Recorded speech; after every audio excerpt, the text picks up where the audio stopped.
Joy of joys. Gonna have to turn that setting off in Messenger.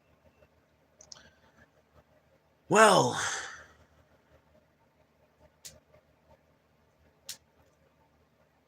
I guess it's Florida's turn to get hit by their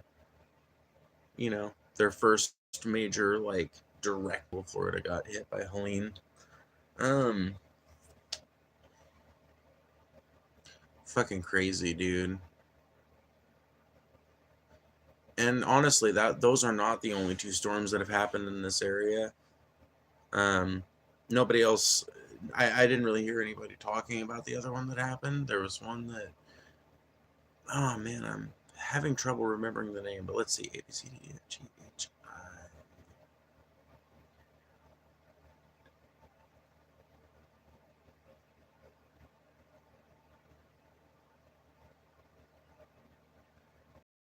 Weird.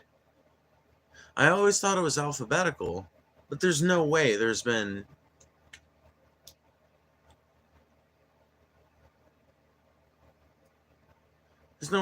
four named storms since Helene, between Helene and Milton, right? I think I think I must misunderstand something about the way that tropical storms are named. I think that's the answer here. Either way, there was one that happened pretty recently in I don't remember if it was.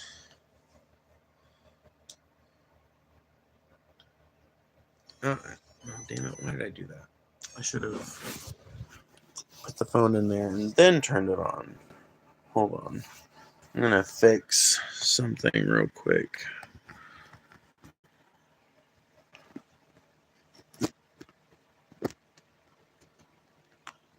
Okay.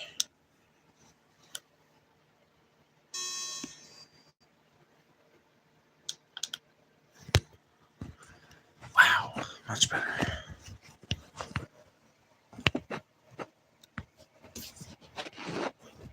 Okay. Anyway, so I don't remember what the named storm was that went through Mississippi, but we got hit with a head-on that wasn't super bad. That hit like Louisiana and then Mississippi and then petered out as it got closer to Memphis. And then Helene hit just a week or two ago. That went right up the gut of the South. At first, we were actually in the periphery of its path. The area that I live in was like right on the edge. Thanks, train. Anyway, the area that I live in was like right on the edge. I guess my gimbal is dead. Anyway, and then Helene ended up turning way completely different. That shit was so weird, by the way, because it was pretty much overnight that I looked at it one day and it said that it was super close to us and it was going to like curve this way, and then I looked at it the next day and it was curving the complete opposite way, and instead of coming up and going over near our area, it kind of like meandered over the Appalachian Mountains and then went all the way up north and wreaked havoc the entire way. And now Florida's getting hit head on, just right up its gut, right up the midsection. God, it is fucking crazy to see some of the videos too that people are covering out of this incident, because I'm the type of person that I have a natural sort of, and I think most people do, have kind of a natural awe that comes from seeing nature really do its thing. I know that that's a very natural feeling, but man, it is so. It hits so hard when you see floodwaters rising in an area, when you see the storm surge happening, and you see shit being knocked around, the types of waves that a storm's generating, especially if you've been through some floods. And I've never been through a coastal storm like this. I'm not going to front like I've been through this exact thing, but I have been through inland flooding events a number of times in my life. And it's just insane, dude. People don't understand the power of water until they see it right before their eyes. Dude, The Missouri River is contained entirely in its modern course by levees, especially in the Missouri River Valley in the state of Missouri. It's it's a river that used to meander, right? It used to kind of choose a new course every 10, 15, 20 years.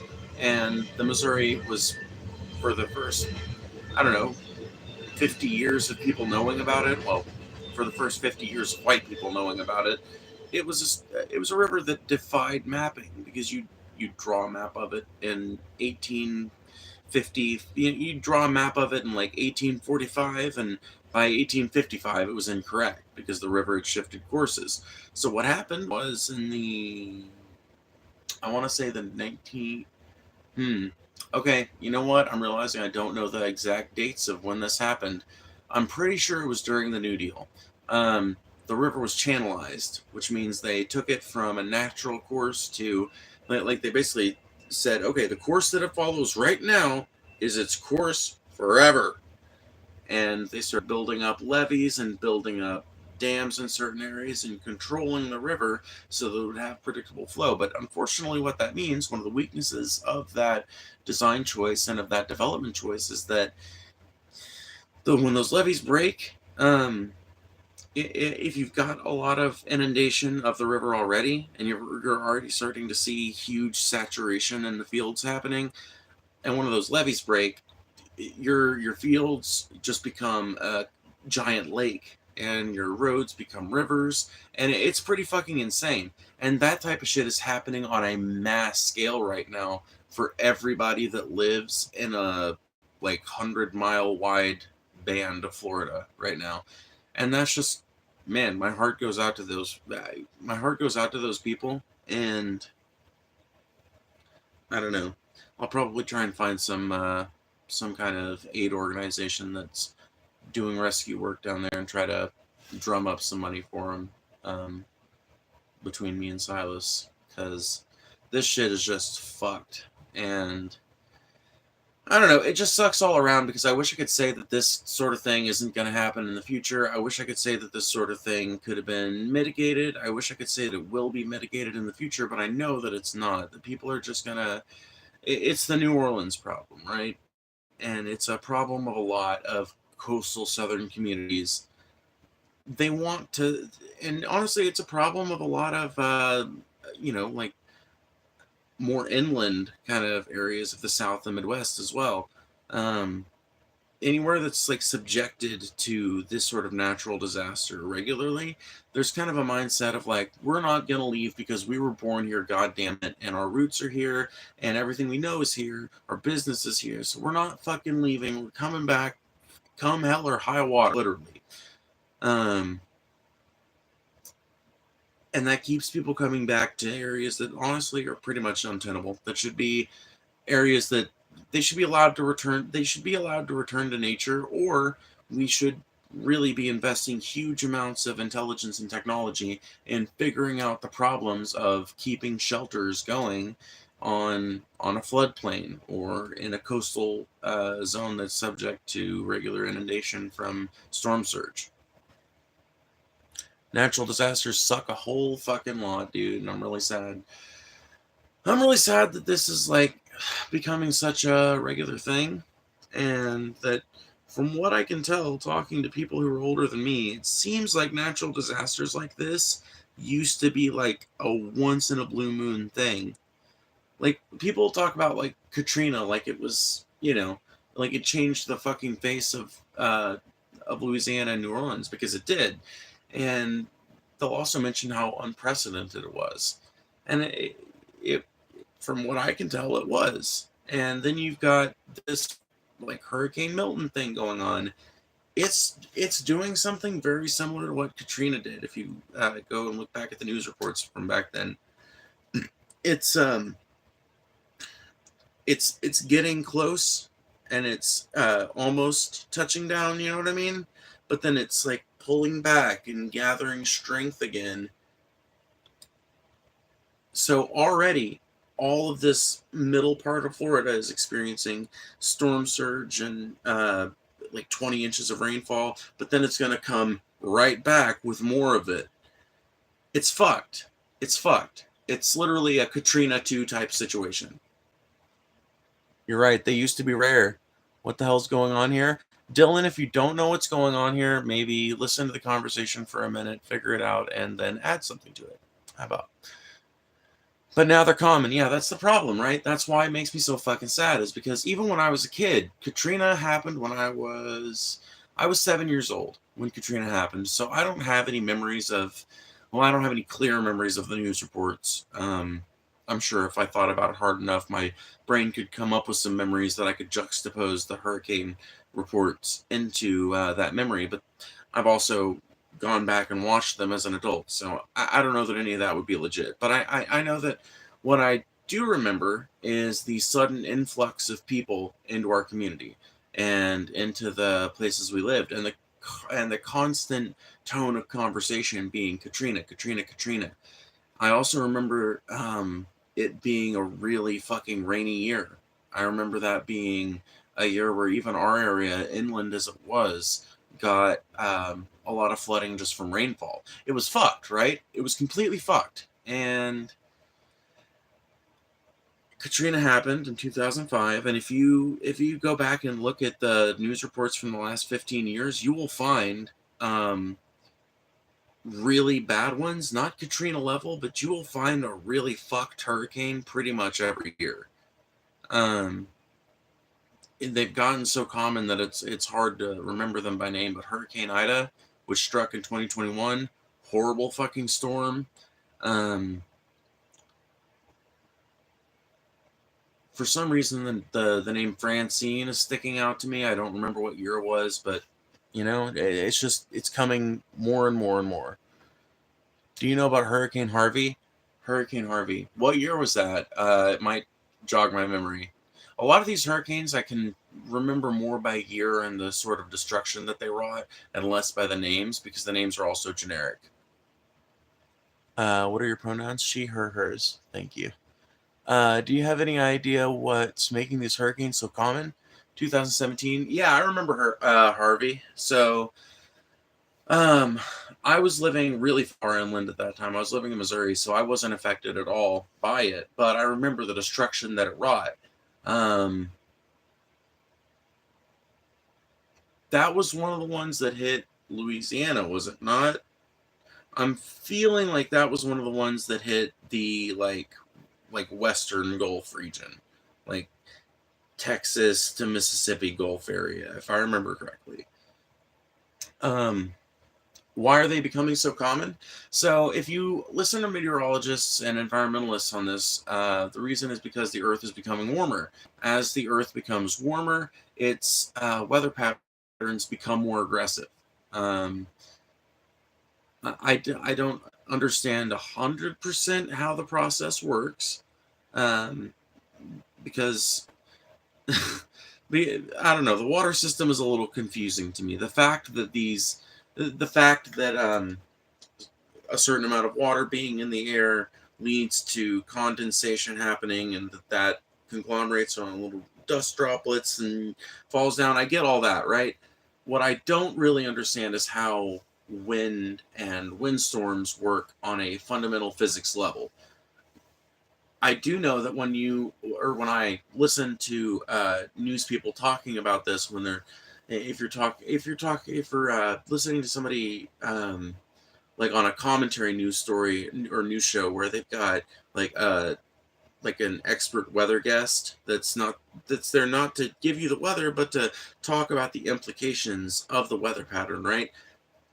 What they'll tell you is that the Earth is getting hotter, and that means that these sort of convective events, which is what these are, become more common because the temperature extremes on Earth suddenly become more common, and that leads to a lack of balance in the.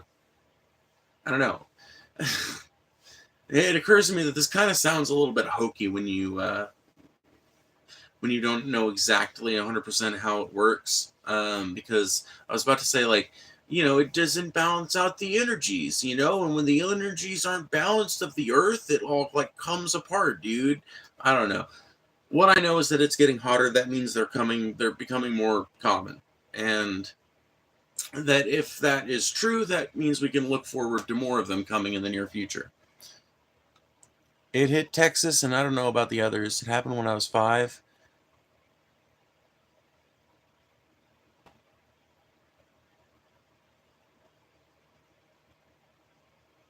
I I'm really bad at math, so that makes it sound like you're awfully young. This is an 18 plus chat, just so you know. It hit Texas. I don't know about the others. I feel like the most common natural disasters, hurricanes. It would have to be it would have to be between hurricanes and wildfires. I'd have to say, right?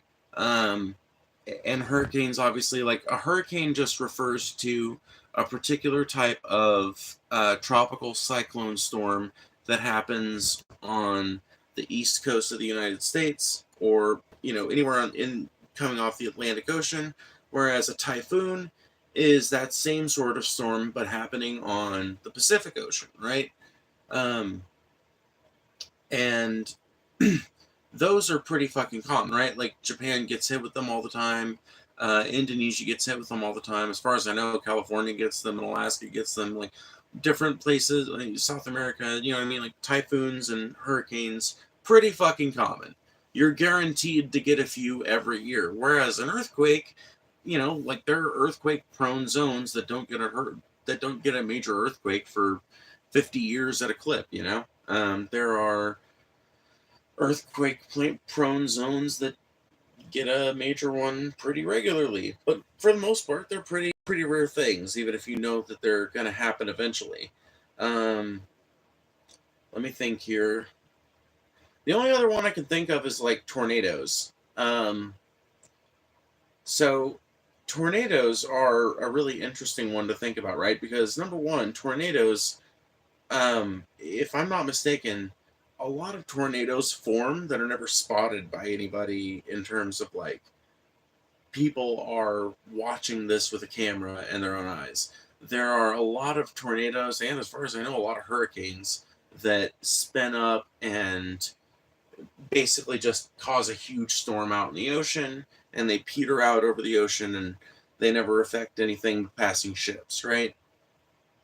And as far as I know, the same is true of tornadoes. So I would say that if you're talking about like the most destructive and most common natural disasters, it's going to have to be between 4 things: floods, hurricanes, and typhoons, obviously, like tropical storms, basically, wildfires, and what was the 4th one?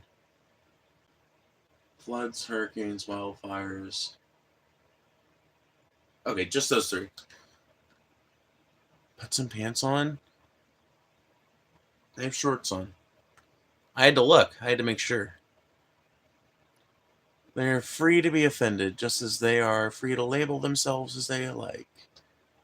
Dude, what are people crying about? What's going on here?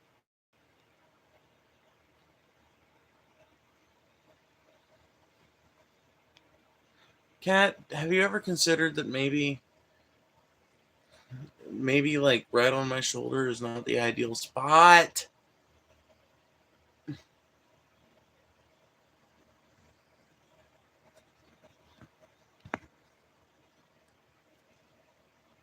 Bro sold his soul for YouTube?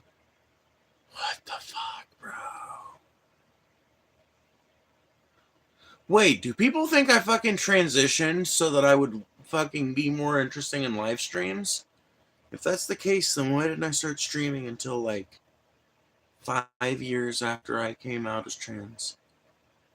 I don't really get the logic there. Anyway, Kitty, you gotta fucking get off my shoulder. No, you lay over there with your attention or an ass. Anyway,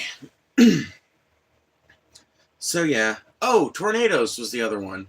So yeah, tornadoes, wildfires, hurricanes, and God damn it, I'm so bad at remembering more than 3 things in a list.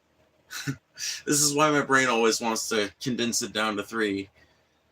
I don't know which one would be the most common out of all of those. I would say the most destructive by far is hurricanes, just because the modes of destruction of hurricanes, you got to read up on it. If you don't know much about it, you've got to do some reading on it because it is insane. It'll fucking blow your mind. Dude, hurricanes kill hundreds of people for years after they've gone. Literally. Hurricanes will kill people for decades after the hurricane is broken up and moved on. And that sort of statistic is not very well like publicized or accounted for, um, at least like by the mass media. But it is a through line that you can draw from storms to deaths in an area. There will be people dying in Asheville in Western North Carolina for 200 years after this that will have some tie back to the storm. You know what I mean? From contamination, from genetic diseases that were introduced due to some sort of contamination. You know what I mean? Like, there are effects that people can't account for during the midst of a tragedy like this that affect those places for decades afterwards. And so yeah, I'd have to say it's like it's got to be the hurricanes that are the most destructive, which I know is a different direction to go with your question the way you were originally saying, but as far as what's most common, I genuinely don't know.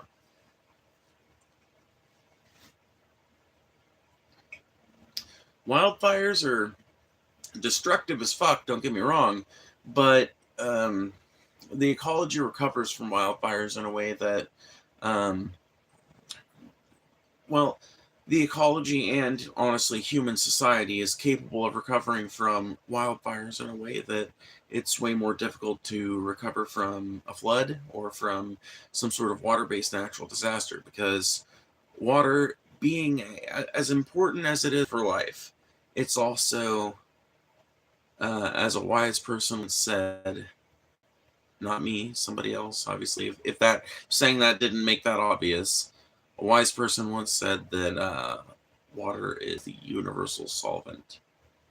And ever since I heard that, I thought, yeah, that's pretty fucking smart. And floods are the best fucking example you can look at, literally. And it's fucked, right? So fires, they burn everything down, but there's like kind of a purifying nature to fire, right? So most of the volatile things that are in an area are going to be actually like burned up and aerosolized by the fire, which is bad for the air quality. It's bad in terms of pollution, but it's good in terms of cleaning up that area. It does aerosolize it and kind of distribute it widely over the world instead of it having, like being concentrated in one specific area. And what you're left with is a usually quite fertile, uh, new black and brown slate, you know? So I don't imagine that they're as destructive long term as hurricanes are.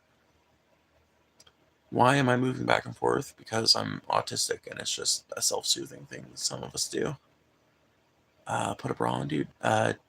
No, if I don't want to wear a bra on my fucking like little outbuilding while I'm chilling, I'm not gonna. The thing I don't get is trans people, like, how do you know what gender you're supposed to be? But science says I ain't supposed to be a boy, I am a boy. What? The thing I don't get is trans people, like, how do you know what gender you're supposed to be? But science says I ain't. I'm not 100% sure what you're saying.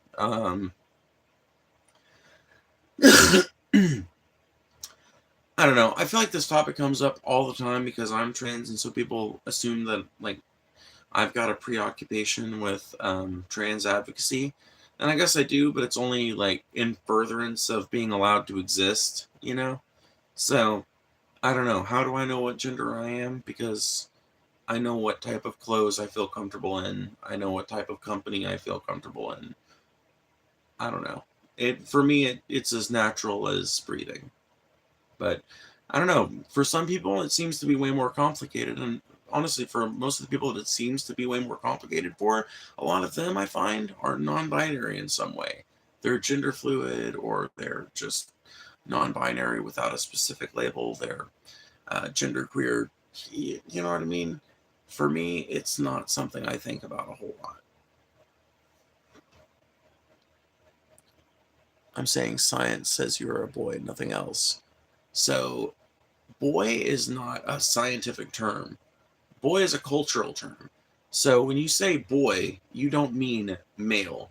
When you say boy, you mean shoots guns, wears a straw hat, drives a truck, has a toolbox, works a trade, eats beans, likes beer, watches football. That's what you mean when you say boy.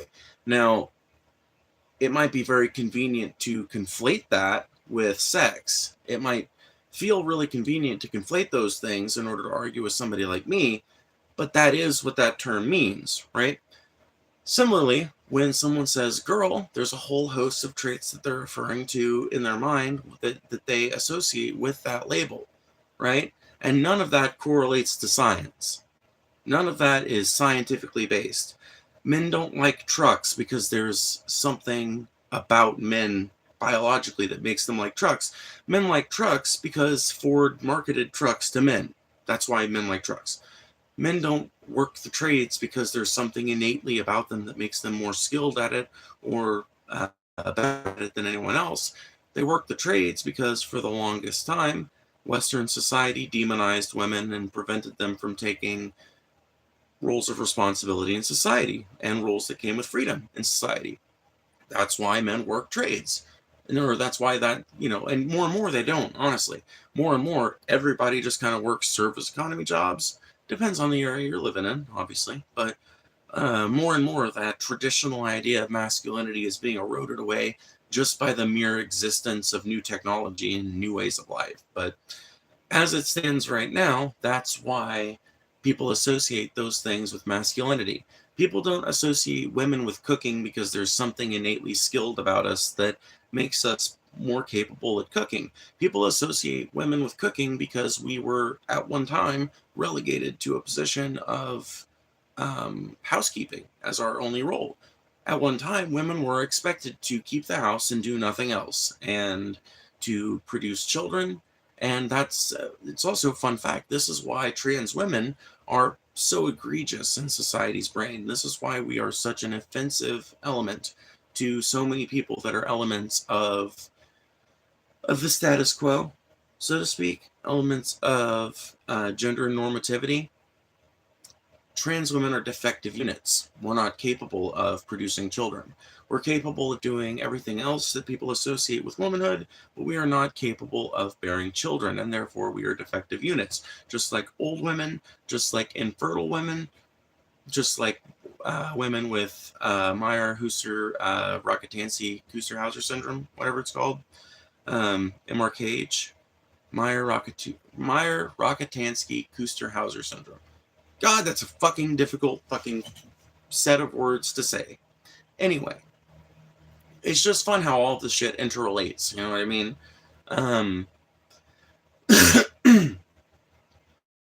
People want to pretend like there is some strictly scientific connection between the concepts of sex and gender, and there's just not.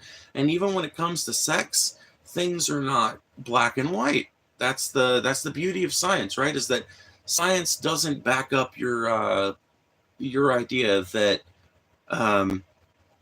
person who born with dick is gonna be boy and person who born with vagina is gonna be girl, because science says that you can be born with a dick and ovaries. Science says you can be born with vagina and testicles. And when I say science says this, I mean it has happened and been clinically reported. And there have been case studies on it. It's called intersex. There are all sorts of weird fucking configurations that can happen with an intersex person's body. There can be people who present male in every single way, but actually have two X chromosomes, not an X and a Y. Now, you transphobes will be delighted to know that I've had a DNA test and I am, in fact, an XY assigned male at birth person. But once again, gender and sex are different things, so that doesn't bother me. I'm not under the auspices that I can change the sex that I was born as. Like, I don't have a time machine, you know what I mean? I can't go back and use gene editing to change that.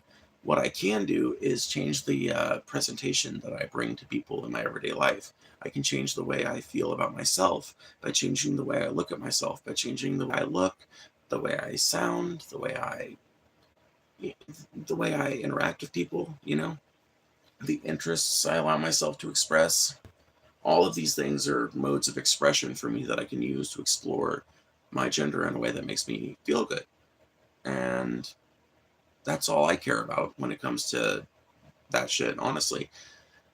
Here's the sad truth of it, right? My choice to live as a woman does not affect you. No matter how much you might want to make it try and seem like it does, it doesn't. Yo, what's good, Tripical? Currently riding out this hurricane here in Florida, so my service is in now. Dude, Tripical, you're the reason why I started this motherfucking stream, dude. You and some of the other people from Ideology that I know are going through this fucking shit. Dude, I was just in your shoes, not right in your shoes, but I fucking Mississippi, I was just talking about earlier. We just got hit by a named storm earlier this year. I don't remember what the name was, but then Helene fucking swung real close to us and then swung away. So, just fucking Gulf area solidarity, dude. That's all. That's all I'm trying to say. Also, Tripical, feel free to get rid of any of the dumb fucks if you want to. I know your service is in and out. What exactly is gender? Gender is the way that someone expresses their relationship with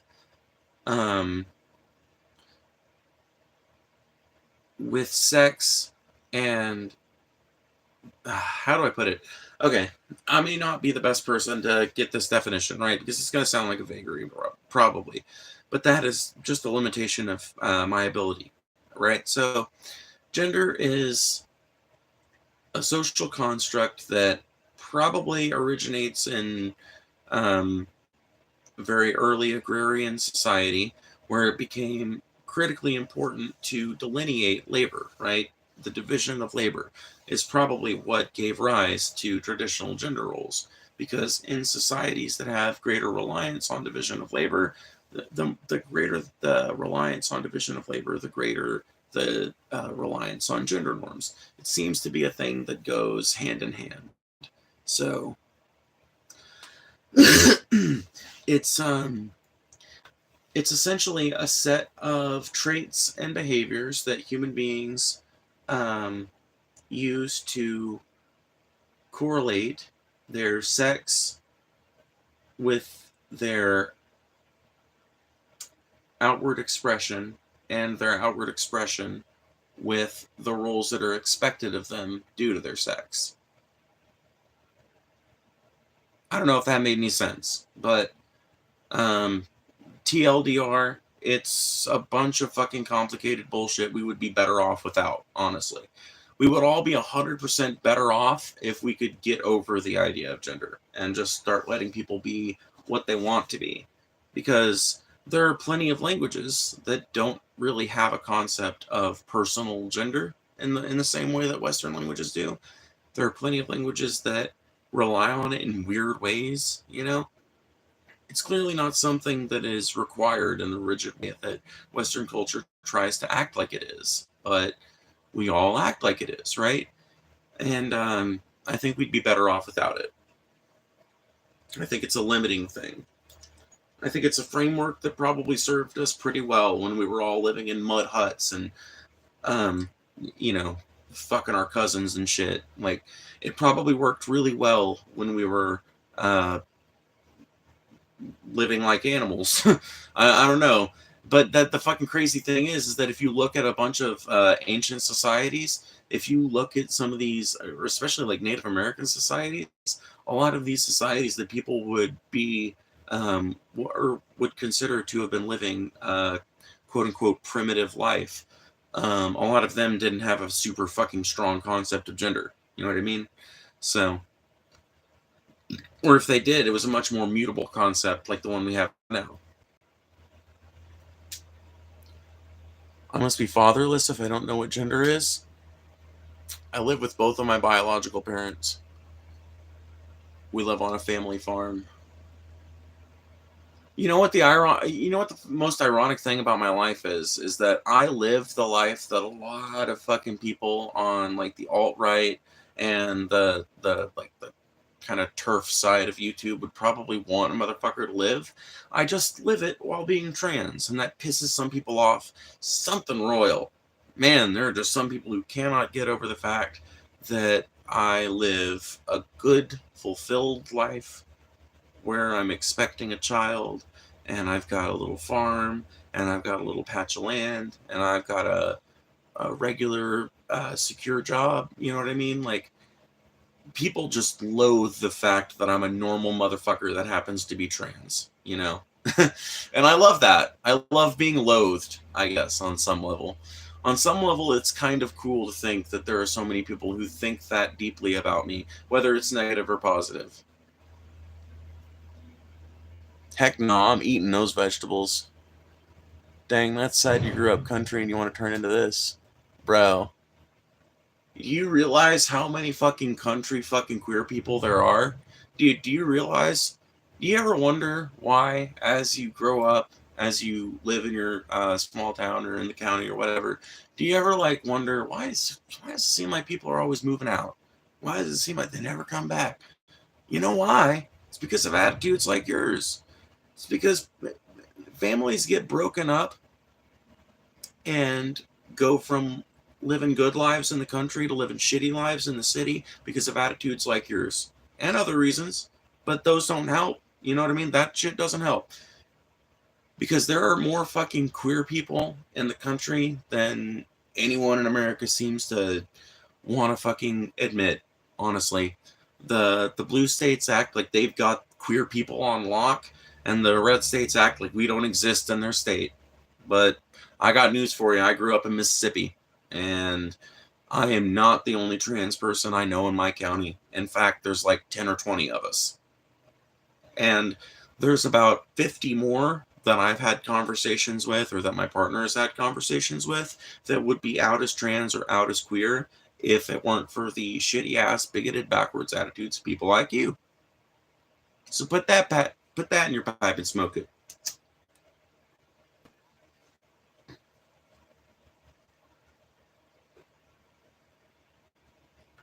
Your rocking motion is indicative of anxiety. You don't believe your own bullshit. Bro, I have autism. I rock because it's a self-soothing behavior for me. Dude, I love these internet psychologists that think they see one behavior and they think that they can analyze your entire brain like they're your fucking therapist, bro. Let's see. Let's see what I can do. Tommy Resance. Tommy Resance doesn't use a profile picture because Tommy Resance is deeply insecure about what Tommy Resance looks like.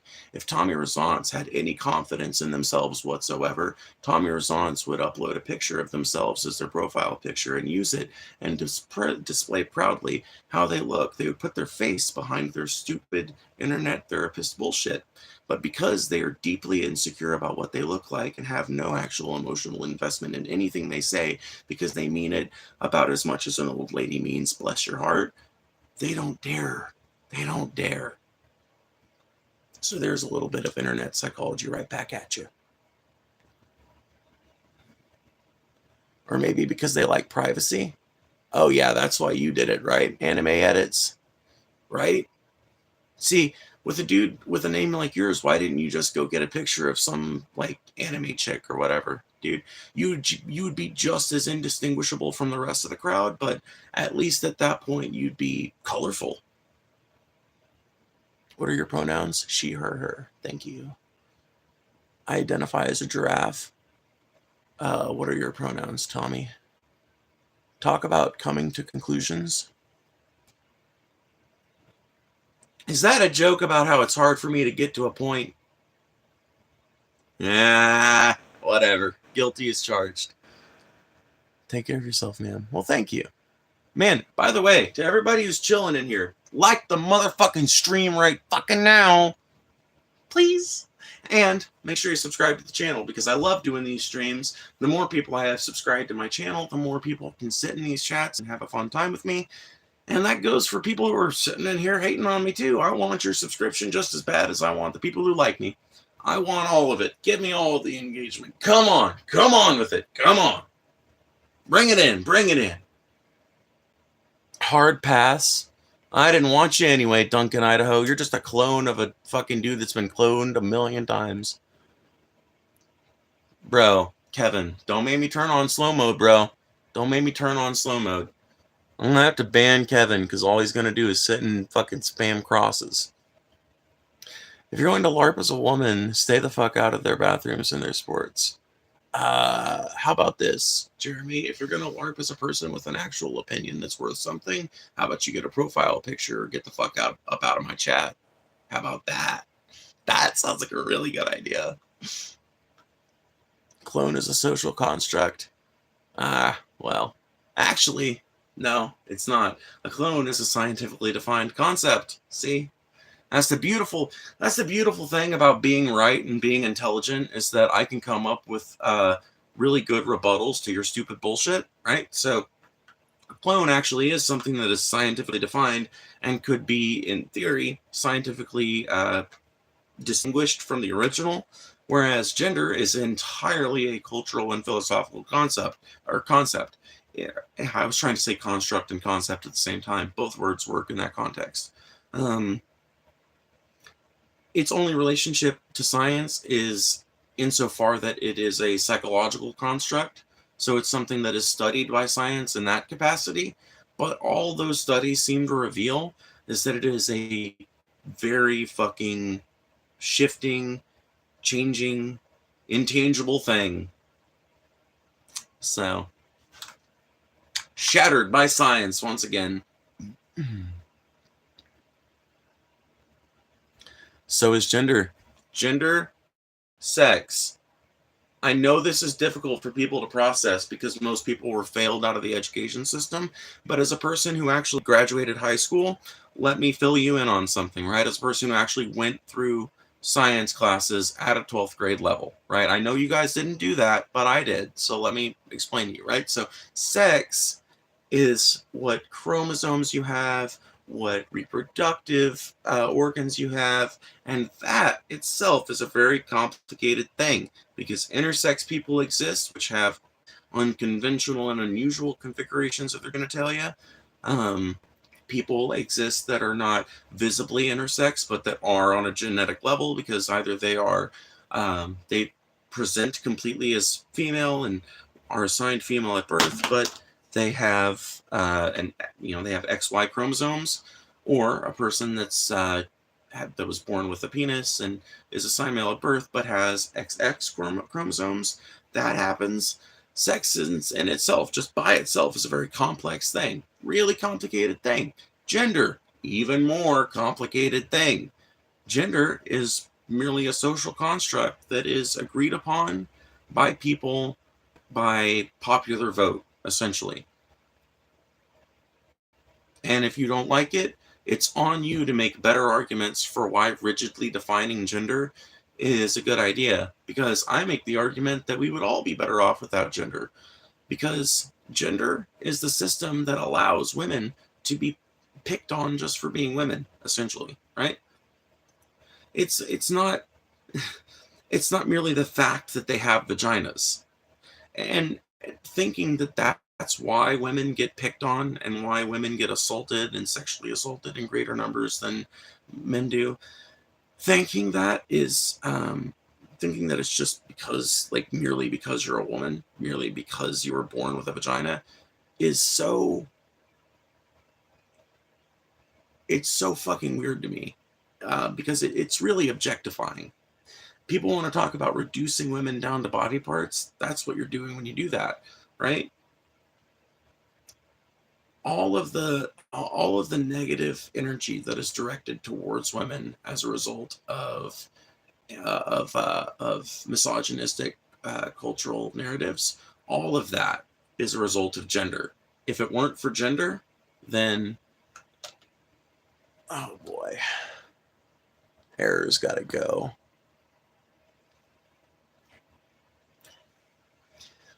So, Error, I want to ask you something genuinely. how attention seeking are you? So like when you wake up in the morning, right? You don't just like get up and go eat the fucking bowl of cereal that your mom got ready for you, you know, right after she woke you up, right? No, you've got to like go down there and instantly start like huffing and grunting at her, right? When you're getting the milk out to pour it into the bowl of cereal, you've got to be like, oh, god damn it, you woke me up, bitch, motherfucker, right? You got to like make a whole scene about it, probably. Dude, I've got your whole fucking in my head, and it's pathetic, bro. Go seek attention somewhere else with your lowest form of trolling ever, dude. Spam hasn't worked for more than 10 seconds since 2010. It's 2024. Get a fucking new trolling method. It's literally as soon as I see you doing it, my fat ass leans over and hits the button and you're gone forever until you make a new alt. And I can also set up slow mode to where you motherfuckers are limited to chatting every 30 seconds, and then you're not going to be able to spam my shit, because the second time I see an uninteresting question, I can just nuke it and the motherfucker that said it up out of here and never have to worry about the dumbass again.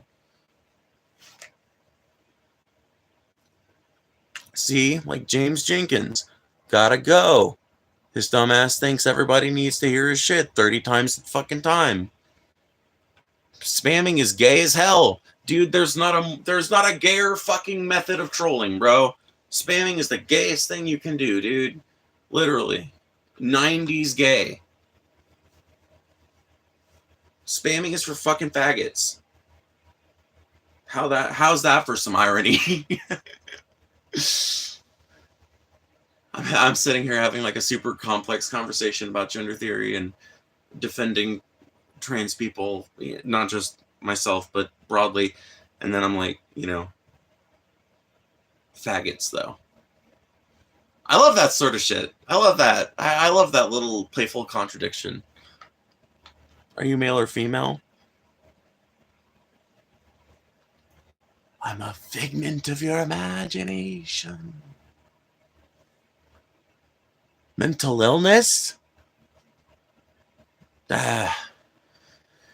You can stay in here with your fucking weird social fucking, like, antisocial self-diagnosis shit. You win. I'm gay. Tommy Resance has been won over by my completely irresistible charm. I can't blame him, personally. Bro, this is just a dude in a dress. This isn't a dress. I'm not a dude, but this isn't a dress. This is a blouse. It's a blouse that hangs low because it's honestly not. It's not built very well. Like, it's not put together in a way that makes a whole lot of sense to me. It almost makes me feel like maybe you're supposed to tuck this shirt in and wear it with something that's like waist high. But then it's just, I don't know. I like this shirt because it's comfy, but it does make me look like a grandmother at best.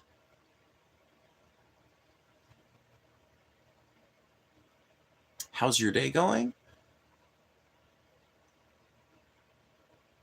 All right, I guess. Pretty good. Pretty okay. Reasonably moderate, I guess. You also don't want to debate. You want to feed all the negativity you get. You couldn't even make a sound argument and then abandon the argument because you know you can't back it. What argument did I abandon? Grace, from whatever your name is. You seem like really personally hurt that I didn't go down some road that you wanted me to go down, but I don't care that you feel that way. Honestly, I don't give a shit. No, I don't want to debate. Get your fucking dumbass head out of the debate bro mindset. Dude, this is why you don't have any real life friends, motherfucker. This is why you've got time and enough loneliness to be sitting around at 12:30 in the morning scrolling through YouTube shorts instead of sleeping with your partner or hanging out with a friend or smoking with a buddy. That's why you're fucking in here doing this and why you're fucking bothering me about a debate, right? Like, it's because you do that shit. I bet a really crisp baguette, home fucking made, that your ass tries to do this shit with everyone in your life that disagrees with you. I bet that every single time someone has like a difference in opinion with you, you try to fucking take them down some Socratic line of bullshit where you try to like change their mind or get them to change yours. Stop that shit and you'll keep friends.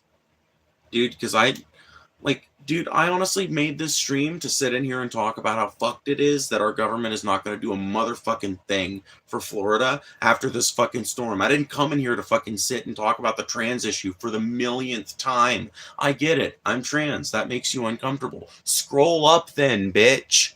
I don't give a fuck. It's not my problem. So I'm going to help you with something here. Go away. There you go. You'll feel better. Oy vey. Motherfucker got too much time on their hands. Too much time. And they're not going to respond to any of the shit that I'm saying. And that's why I don't debate people like that, right? Because, like, I can tell when a person just wants to shove down their fucking... They want to shove their line of thinking down your throat. And the only person who gets to do that on this stream is me. If you want to hear somebody else do it, go to their stream. If you want to do it, make your own stream. But this one is my stream. Quit yapping. Found the fucking sub 75 dumbass motherfucker that doesn't know how to fucking talk and is therefore confused by long sentences. Hey, Alex, do you feel stupid? Or do you just, like, live in that constant state of cognitive dissonance all the time? And a further question, is that fun? Is that, like, enjoyable? Is being too retarded to listen to a grown woman talking and decipher the shit that she's saying and follow along with it fun? Or does that make you angry? Because I bet it makes you really angry. Because as long as you're happy, I guess. Dude, Andrew, that's the way 90% of fucking people think. Dude, if you actually talk to people who aren't obsessed with the internet and living on it 24/7, motherfuckers feel exactly like that. They're like, whatever, dude, I don't give a shit. I don't give a fuck. Long as you're happy, what does it concern me if you're gay or trans or whatever the fuck? That's how every motherfucker I've met down here feels. I have yet to fucking meet someone down here who has been like super open about being transphobic. Now, that ain't to say I ain't met some transphobes. I've met some people who clearly looked at me differently because I'm a trans woman. But none of them, if asked about it, were gonna go off on a fucking transphobic rant. I can think of maybe a couple who would have, and they're just reprehensible fucking people. They outside of the trans thing, like just in general, you know what I mean? Which, by the way, is a pattern you'll find.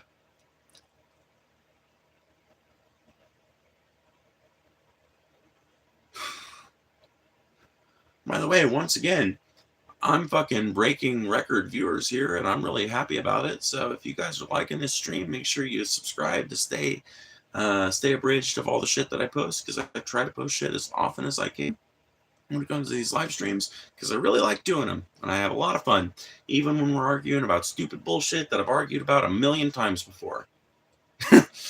Which I really have. I've exhausted this topic to an insane degree, and I've only been streaming for like a month. Reads one comment, starts yapping. A commie, another motherfucker, too stupid to read, too stupid to talk, too stupid to listen, too stupid to learn, probably too stupid for this chat. But I'm not gonna soil myself by touching you to ban you. So.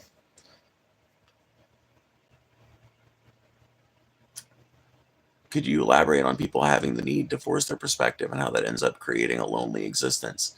Okay, so people like to feel like there's an exchange of ideas going on when there's a conversation, right? So when you talk to somebody and you start to get the impression that everything you ask leads back to the same thing, or that every angle leads back to the same thing, or if every time you hang out with this person, it always ends up going to the same place, you will eventually start to not like that person, start to kind of resent them a bit, because you'll start to realize that they don't have an interest in that back and forth. They don't have a genuine interest in knowing what you think. They have an interest in propelling what they think forward as an idea. And that creates a lonely existence because it pushes people away. So very often you end up with a person who's got like 2 people in their life that can actually stand them. You know what I mean? And a bunch of people that just generally hate them or don't consider them at all, because it's like they become known as the proselytizer for whatever idea it is. One second, let me get a drink.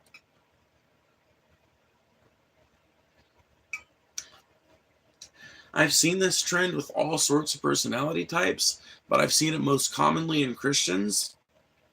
But I've also seen it in atheists. I've seen it in, honestly, I've seen it in other queer people, and I've seen it in fucking MAGA Republicans a whole hell of a lot lately. But there's this tendency that emerges in some people when they get this idea, when they get a certain idea in their head. And I think for a lot of people, it's really a culmination of personality defects they haven't worked on their entire life, kind of coming to a head. And they become a one-trick pony of conversation. They become someone whose entire fucking, their entire reason for, what raison d'etre, like their entire reason for existence is to propel a certain idea forward and have it accepted by as many people as they can possibly shove it down the throats of. And that creates a lonely existence because you end up either totally alone because no one wants to hang out with you because you've got one fucking thing that you talk about ever, or you end up surrounded by a bunch of people who only believe the same exact fucking line of fucking thinking that you do, right? Religion, perfect example. You get really fucking dead set on this idea. You become like kind of a preacher in your everyday life, and you're just preaching to everybody 24/7. That just draws you closer to the church because it pushes your friends away, and slowly but surely you replace your poker night with Bible study. It's fucking how it happens. This chat wilding right now, dude. This chat's been wilding all motherfucking night, bro. This chat's been insane, dude. Like and subscribe, like I keep saying. What the fuck?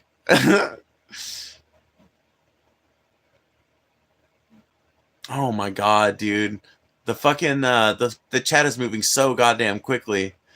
I'm not wilding. I'm calm as fuck compared to this chat. You gotta admit, dude. I'm wilding because I wear a butterfly shirt, bro. You ain't gotta do shit to be wilding no more, dude. Ah, man, I love the internet, bro. People that have never lived a life at all see my ass, and they're like,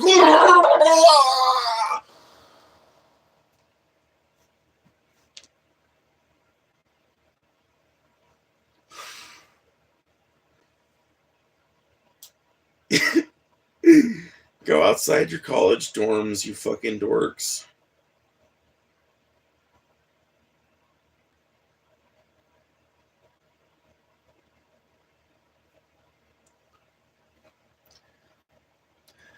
I'm not in Florida, luckily, but yeah, stay safe to everybody who's in Florida. God, I just really hope that there's something left to rebuild, honestly. I hope for a lot of shit that's not going to happen. So let me tell you what's actually going to happen in Florida.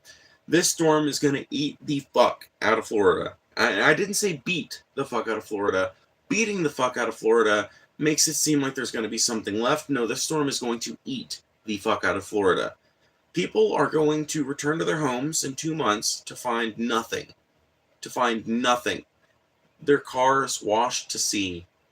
Their belongings soaked, gone, scattered across town. Their pets dead if they weren't taken. Everything gone, destroyed, utterly. Right? The government is going to have an incredibly weak response, not only because Florida is a Republican state and they always fucking underfund disaster response, but also because the U.S. in general kind of tends to underfund disaster response. which means that it will once again be up to the private sector to rebuild Florida.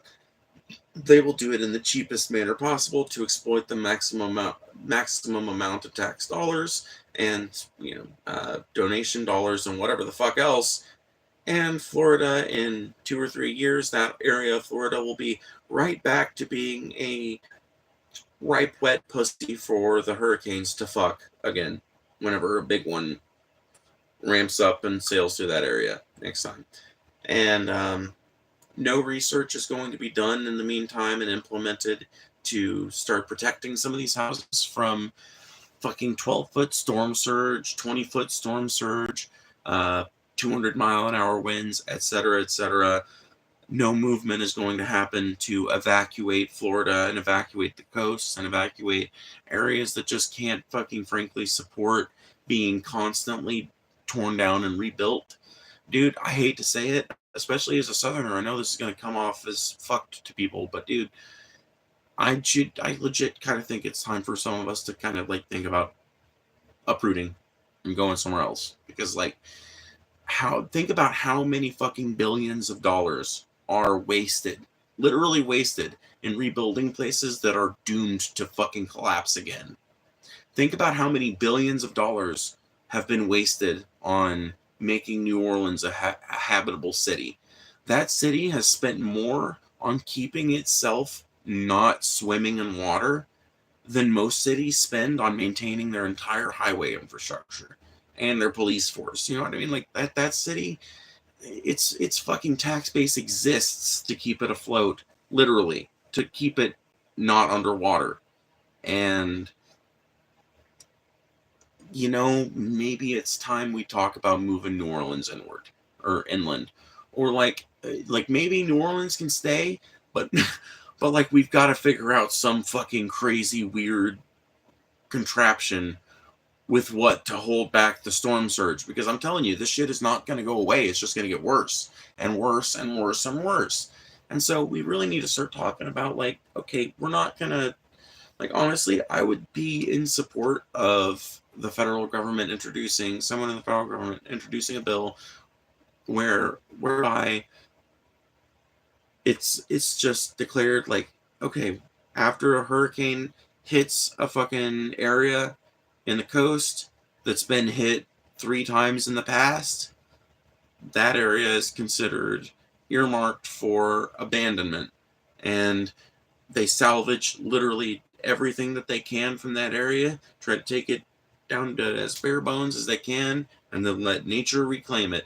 Because honestly, I gotta tell you, a lot of the reason that so many of these fucking coastal communities get so inundated by some of this shit is because of the destruction of these natural habitats to allow people to get closer and closer to the water.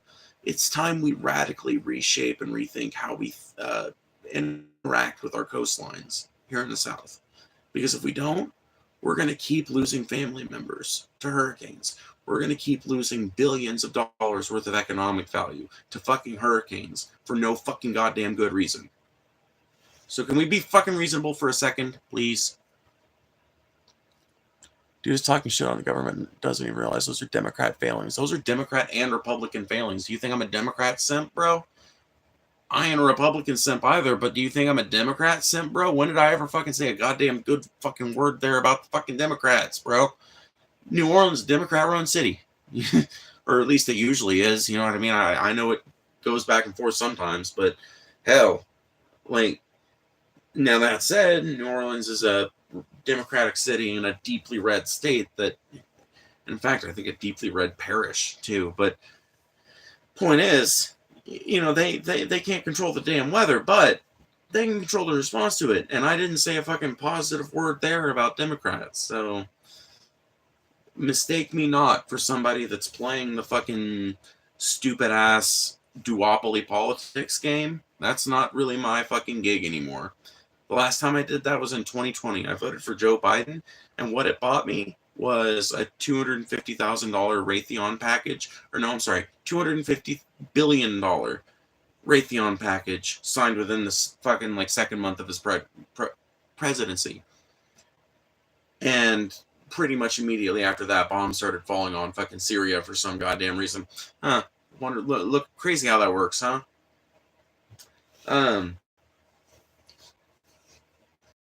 But you can't fucking blame them all on the fucking Democrats. You can't. You just fucking can't. Because Republicans love to underfund social services, right? That's kind of their fucking thing. Now, liberals do too. Democrats also love to underfund social services. But Democrats will do it while saying that they really wish they could not underfund it. While Republicans will say, we actively want to underfund it, and then we'll underfund it, right? So that is something you can't pin on one side or the other. That's part of the fucking rape of the working class that happens no matter who you vote for, my friend. That is immutable. That happens regardless. Everything should be free. I don't know about that, but like the thing is, ideally, here's what I would like. I would like for people to be rewarded in commensurate fashion for their labor, and I would like it if people didn't literally face dying outside in the freezing cold if they make some bad decisions in life. I would like there to be a baseline that you can't go below, that keeps you fed, clothed, housed, and warm. And I would like commensurate reward for good, honest, hard labor. That's all I want. I'm fine with that taking the form of some kind of socialized market economy. I'm fine with that taking the form of a resource-based economy. I'm fine with whatever form that needs to take. What I care about is that the people who actually make the profits for the companies that exist in this country are paid a percentage of those profits commensurate with the fucking work that they provide. Because right now, it's the complete opposite. Is the fucking the nature of the relationship right now is literally the complete opposite. Right now, you've got people who spend 60 hours of their lives a week working their motherfucking ass off for corporate entities whose CEOs make millions of dollars, and the people working those 60-hour weeks make $12 an hour. Bullshit. So everything should be free? No. I mean, everything should be like existing should be free. You should be allowed to like exist and draw breath without it costing you. And if you disagree with that, then you're just a fucking soulless motherfucker, honestly.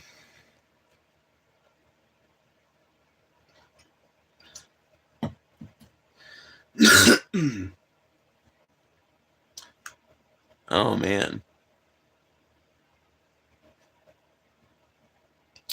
Who's Bear Pig?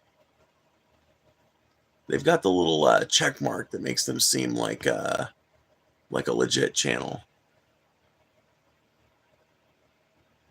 Damn, bro. Bro, my life is so fucking weird. There's somebody in here with an alt that is literally making alts with my fucking PFP and my fucking name. God, that's fucking weird. Dude, the internet's a strange place. It has fucked some of you people up. It has completely replaced your brain with something unrecognizable. With something completely unrecognizable. Also, that Bear Pig guy said something about like communist with a socialist bit or socialist with a communist bit. It's like, I don't really care what I'm called. I don't know why the idea of working class people getting a bigger cut of the pie that they help to fucking create is an idea that rubs so many people the wrong way. I can only assume that it rubs so many people the wrong way because so many people have business interests in fucking people over, right? So many people have stocks in companies that wouldn't be as profitable if they weren't fucking their lowest employees over completely, right? It's just so basic to people. They underpay everyone in their life, and all of the companies that make them rich underpay people, so they just kind of been underpaying people as a matter of principle, you know? Because of course they've got to believe in that, because otherwise they can't morally justify their own existence, right? It's basic self-justification. But if that makes me a communist, then go Mao or whatever. People will make alts with your PFP if you stream like this. What is it about streaming like in this particular format that makes people want to do that, Bear Pig? That seems like such a weird impulse to me, dude. Maybe like I don't even know. I'm only 26. I feel like I should be familiar with all of the trends that are happening with like Gen Z and millennial people, and like probably even a little bit Gen Alpha, because like the internet means that all of this shit just conglomerates, right? But I am really out of the loop with some of this shit, and making an alt, that I understand, right? Making a sock puppet account so that you can keep trolling, that I get. Using somebody else's PFP and pretending to be them, man, that's some weird fucking trolling. That's why people will hate on you. That's fine. I'm fine with that. Let's see. What else? I feel like you probably said something else. You're rocking back and forth like you're jonesing hard right now and you're spewing randomness. I'm not really spewing randomness, though. That honestly, Bear Pig, makes me feel like you can't follow a conversation very well. Because if you listen to everything I've said, there's a very logical through point between what I'm reading on the screen, what I'm talking about, and the conclusions that I come to. So the idea that I'm just sitting here spewing randomness indicates to me that maybe you're not paying very close attention. As far as me jonesing very hard, once again, I think that this is just a result of people not knowing what drug use looks like. Rocking is a symptom and feature of about 1 million conditions. Fucking meth addiction, heroin withdrawal, caffeine addiction, autism, anxiety, schizophrenia, schizoaffective disorder, borderline personality disorder, attention deficit hyperactivity disorder. All of these disorders can feature rocking. So diagnose me based on my rocking, please. What drug am I on? Tell me. You are not maintaining a conversation at all. If you say so, bud. And I'm telling you right now, the way you're looking right now will make people hate. Okay, then let them hate. What do you care personally if people hate on me? Is that like, does it make you feel like bad at night that people do that? Like I'm not under. I guess the problem I'm having is I'm not 100% like understanding the point there. Would it be better if I just like sat stoically still and just like never moved and just like pretended to be a little stone silent soldier? Because despite your fucking objections, Bear Pig, you can go look at the rest of my streams, and I've had about 20 really fucking good conversations with people who somehow managed to find something else to discuss other than the fact that I have a fucking a tick, basically. Not a tick. It's a stem, basically. So.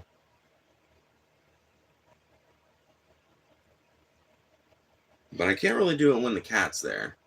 Although I do have to still come forward to read the chat, because my glasses are old as hell.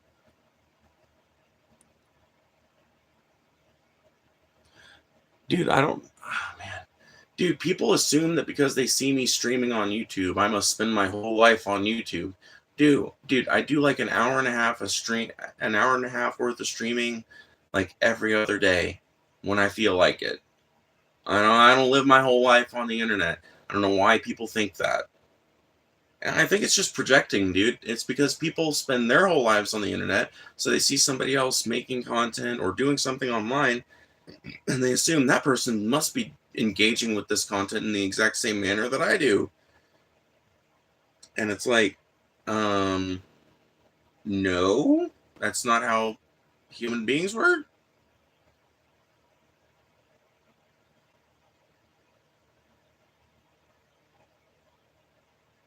It's like all you really know from these streams, if you were just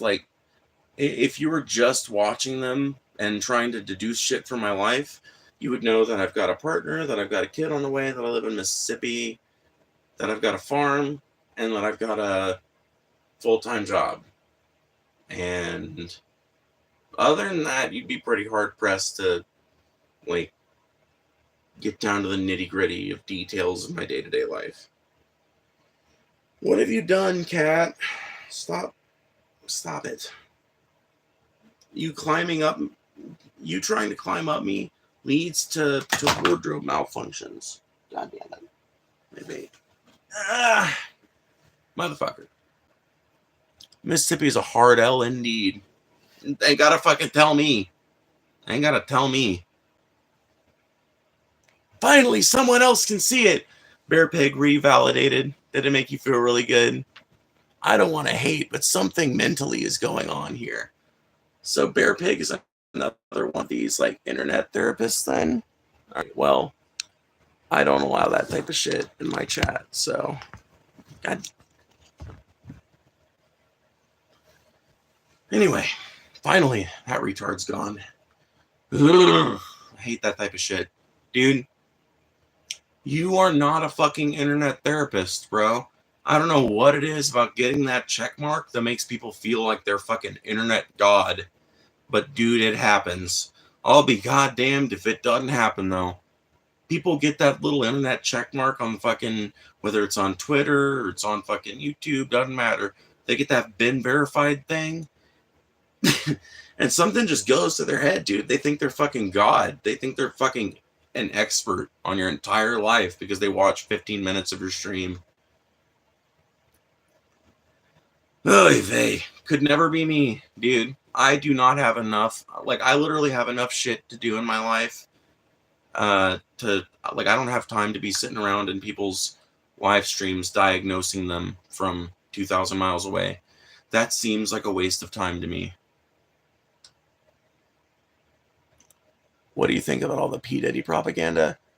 Propaganda? I mean, isn't it just kind of like fact? Like, wasn't P. Diddy, like, just caught? It's not really propaganda if it's fucking true, right? I don't know. Like, it's fucked. I mean, it's just an example of how, like, sexual predation becomes super fucking common in Hollywood, right? And has been common for probably a really long time. It's probably been common in the music industry for a really long time. It's just an example of that, you know? And honestly, really good example of that. It sucks, you know? Who knows how many fucking people have compromising fucking material on other people due to Diddy parties? You know what I mean? Who knows how much compromise that entire process generated for people? Who knows how many people it generated compromise for? You know, it's fucked. But I don't know that I have a whole lot to say about it other than that. So, do you think Kamala Harris is a good candidate, or would you have picked someone better?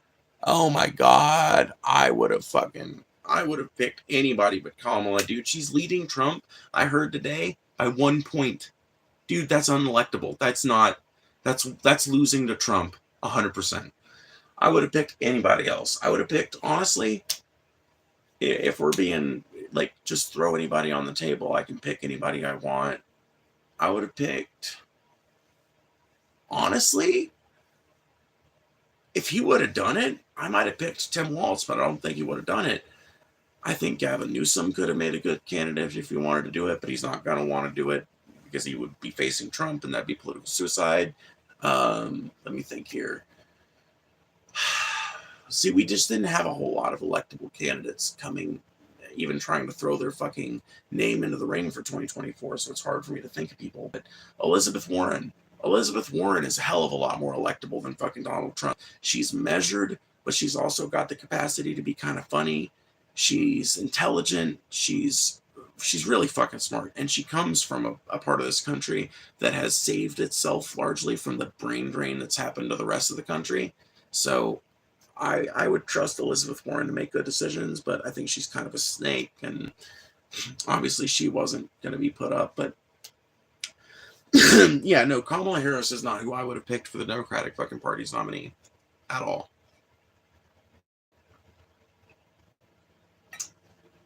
If it was ranked choice voting, she would have been like 10. Bernie Sanders would be number 1 if I thought the old fuck would still run, but he didn't even try in 2024, and if he's still alive in 2028, he's not going to try, so I'm going to scroll up a little bit. I don't know how. I saw another question I want to answer. Do I have any good recipes? Actually, yes. I really do.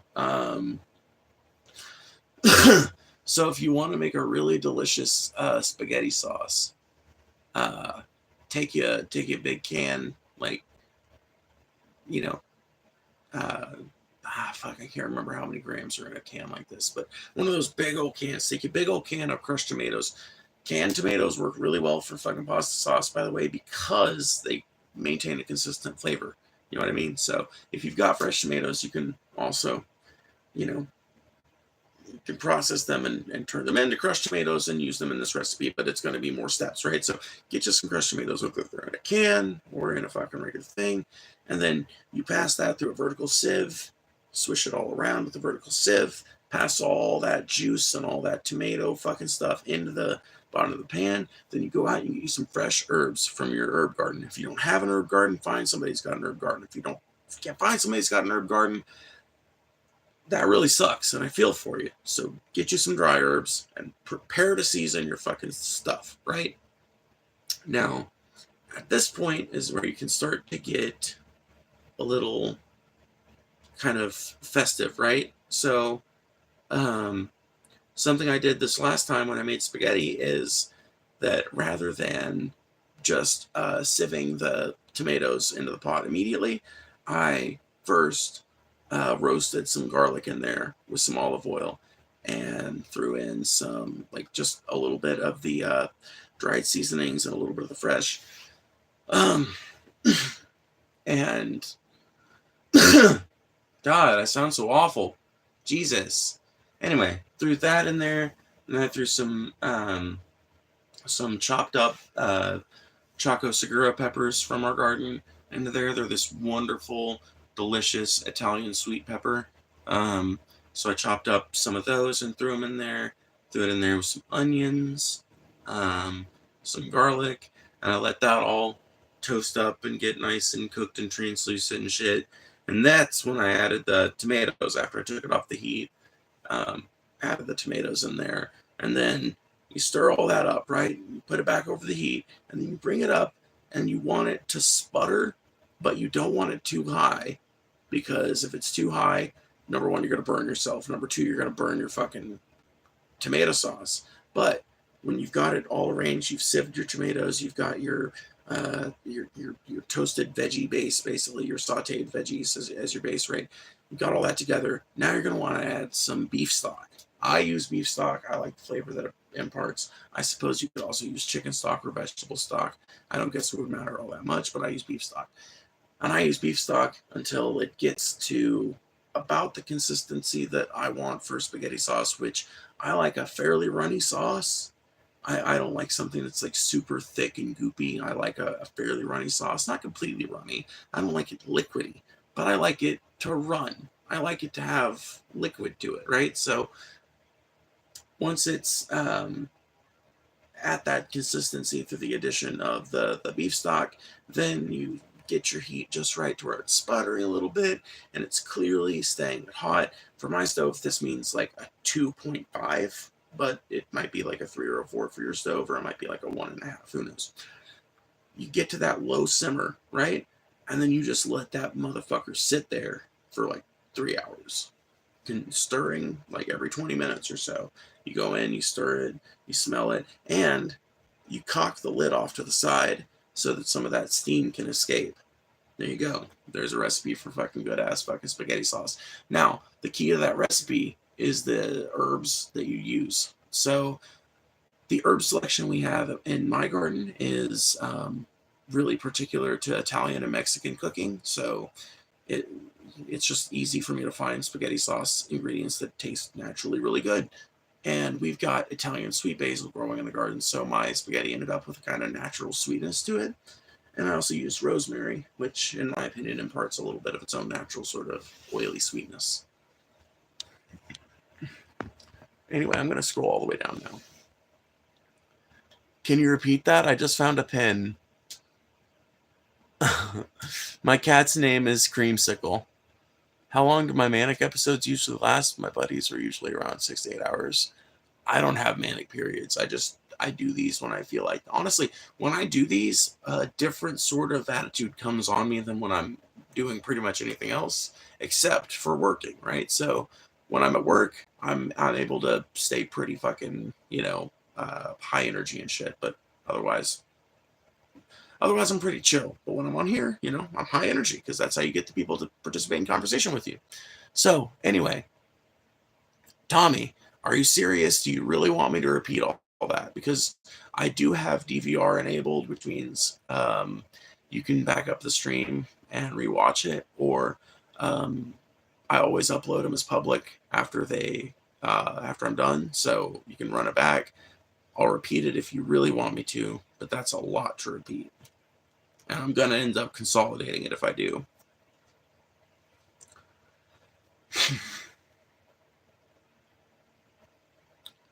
See, Tom, another fucking internet psychiatrist. Another dude that thinks he's the fucking world's... Another internet Dr. House, really, is what we're dealing with. Tom has watched 20 minutes of a live stream and thinks that he knows somebody's entire personality and entire mental health diagnosis status because they watched them in a live stream. Man, I wish I had that kind of fucking, prescience. I rather ask than assume. What? I mean, like, I'm not offended by the assumption that it's like a manic episode, but for me, it's really not. I mean, like, I don't have manic episodes. What I go through is a little different, right? So I go through highs and lows of a much longer time period kind of thing. So right now I'm actually in kind of a low where I kind of feel like, in general, not like in this moment in particular, but just in general, I feel more down, a little less hopeful about life, a little more grim, a little more downtrodden, right? And in a couple of months, probably when the snow starts to roll around and things start to get real cold, I'll be back in an upswing, right? And I'll be really happy, and I'll be laughing, and I'll just be giggly all the time, and I'll be that way for a week or two, and then I'll be back to a more normal me, But one thing that is really good for me is that I have found a way through therapy and through self-help, essentially. I found ways rather to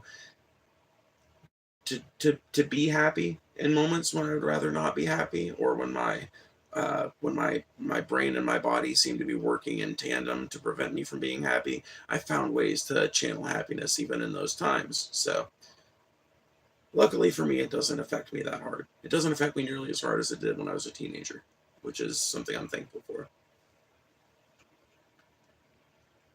Literally described manic depression. Well, that's the thing, is like, that's number one, manic depression is not the fucking diagnostic criteria used anymore.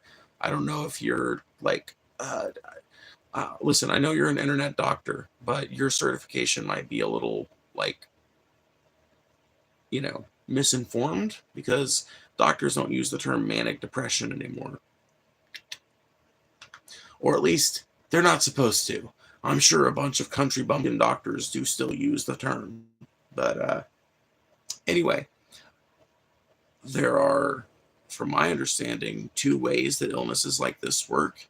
One of them are daily episodes, or like a more short-term sort of experience. And then one is a much more extended kind of long-term thing, where you feel like you're all right for a while, 2 or 3 weeks, and then you feel like you're fucking in the dumps for like a month. And then it's like 6 weeks do you feel like you're okay or on the come up, and then like a week you feel just fucking great about yourself, and then back in the fucking depression zone or whatever. And then there's illnesses where you're like, you wake up and you feel fine, but then something sets you off, and you're fucking active the whole day, and you're talking and working and doing whatever it is you're doing. You're being active, right? And at some point you peter out and fucking take a nap on the fucking couch at like 6 p.m. Those are distinct.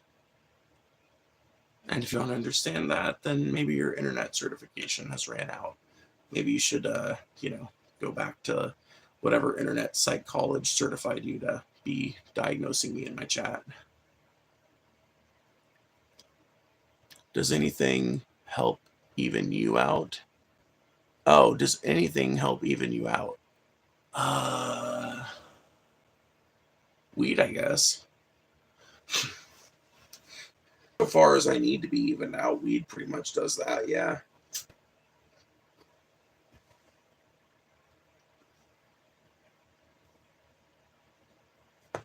Anyone's mental state is really only known completely by them. You can only guess off of only body language. Well, I mean, that's the thing, is you can guess off of body language and facts about that person's life, right?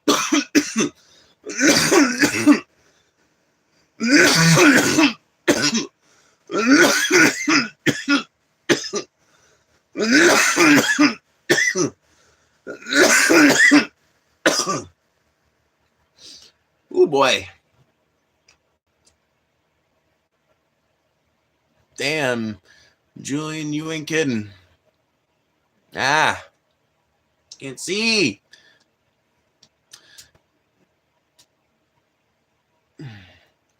Tommy, listen.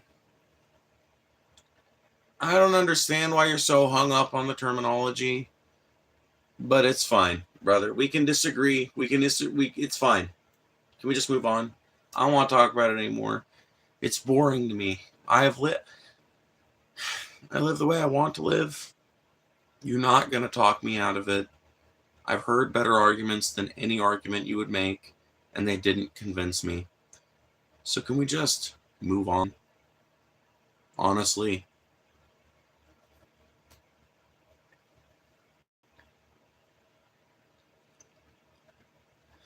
I'm still surviving in Florida. Well, good motherfucking luck, dude. I really hope that the storm does something other than what it looks like it's gonna do. Like, I hope the storm honestly just kind of like starts to break up now that it's hitting land. But I don't even know, dude. If you're anywhere near Central Florida or South Florida, your fucking life is just insane right now. I've just got to imagine. Because either you're directly in the fucking zone of a hurricane, or you're directly adjacent to one, which means you're the fucking place where everybody's coming, and you're still dealing with storm surge in a lot of cases, still dealing with fucking 10 inches of rain. It's just crazy shit, dude. So good luck. Thanks, man. I appreciate it. No, for real, dude. 18 plus inches of fucking straight rain, dude. That's ridiculous, bro. How do you cope? That's almost 2 feet of rain. That's retarded. That's people just die. You know what I mean? Especially when you're combining with 20-foot fucking storm surge like I was hearing out of Tampa. Dude, it's ridiculous. And I don't know about you, but me as a Mississippian, I don't have any great feeling that they're gonna shore up y'all's state any better than they did ours or New Orleans when Katrina hit or when Harvey hit. And it just fucking sucks, you know? It sucks that this shit keeps happening. It sucks that there's no... Like, here's the thing. It's been 20 years since Katrina hit. Almost 20 years. Why don't we have some major advances in technology that can mitigate some of this shit? Some surge walls. Some fucking, like, changes in the way we build things and the way we design things that can allow them to be more resistant to hurricanes. And like for example, pyramids are incredibly resistant to the forces of nature, basically. When compared to other structures, it's like the most, which, I mean, it makes sense. It's basically just a pile, right? It's just a very straight, smooth pile. And, like, I don't know. I'm not saying we should fill Florida with pyramids. I'm just saying, like, it's been 20 years. Why don't flood-prone areas have better ideas for how to deal with this shit than let's just wait a while and rebuild on the same old stilts, you know?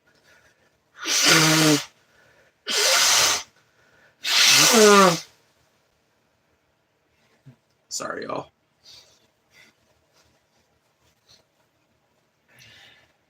I gotta go. My sauce is burning. Well, don't let your sauce burn, Tommy. I hope you enjoy the recipe.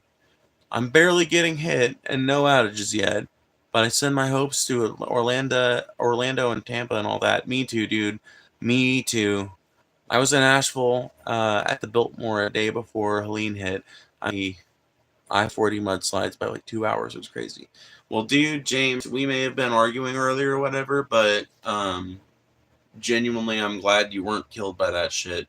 Not because, I'm not saying I know you from Adam. I don't. But in just like a general humanistic kind of like we're all in this shit together sort of sense. I'm glad you didn't die in that shit, and I'm glad that you were able to miss that. And man, that is a fucking crazy margin of time to be that close to the brink, right?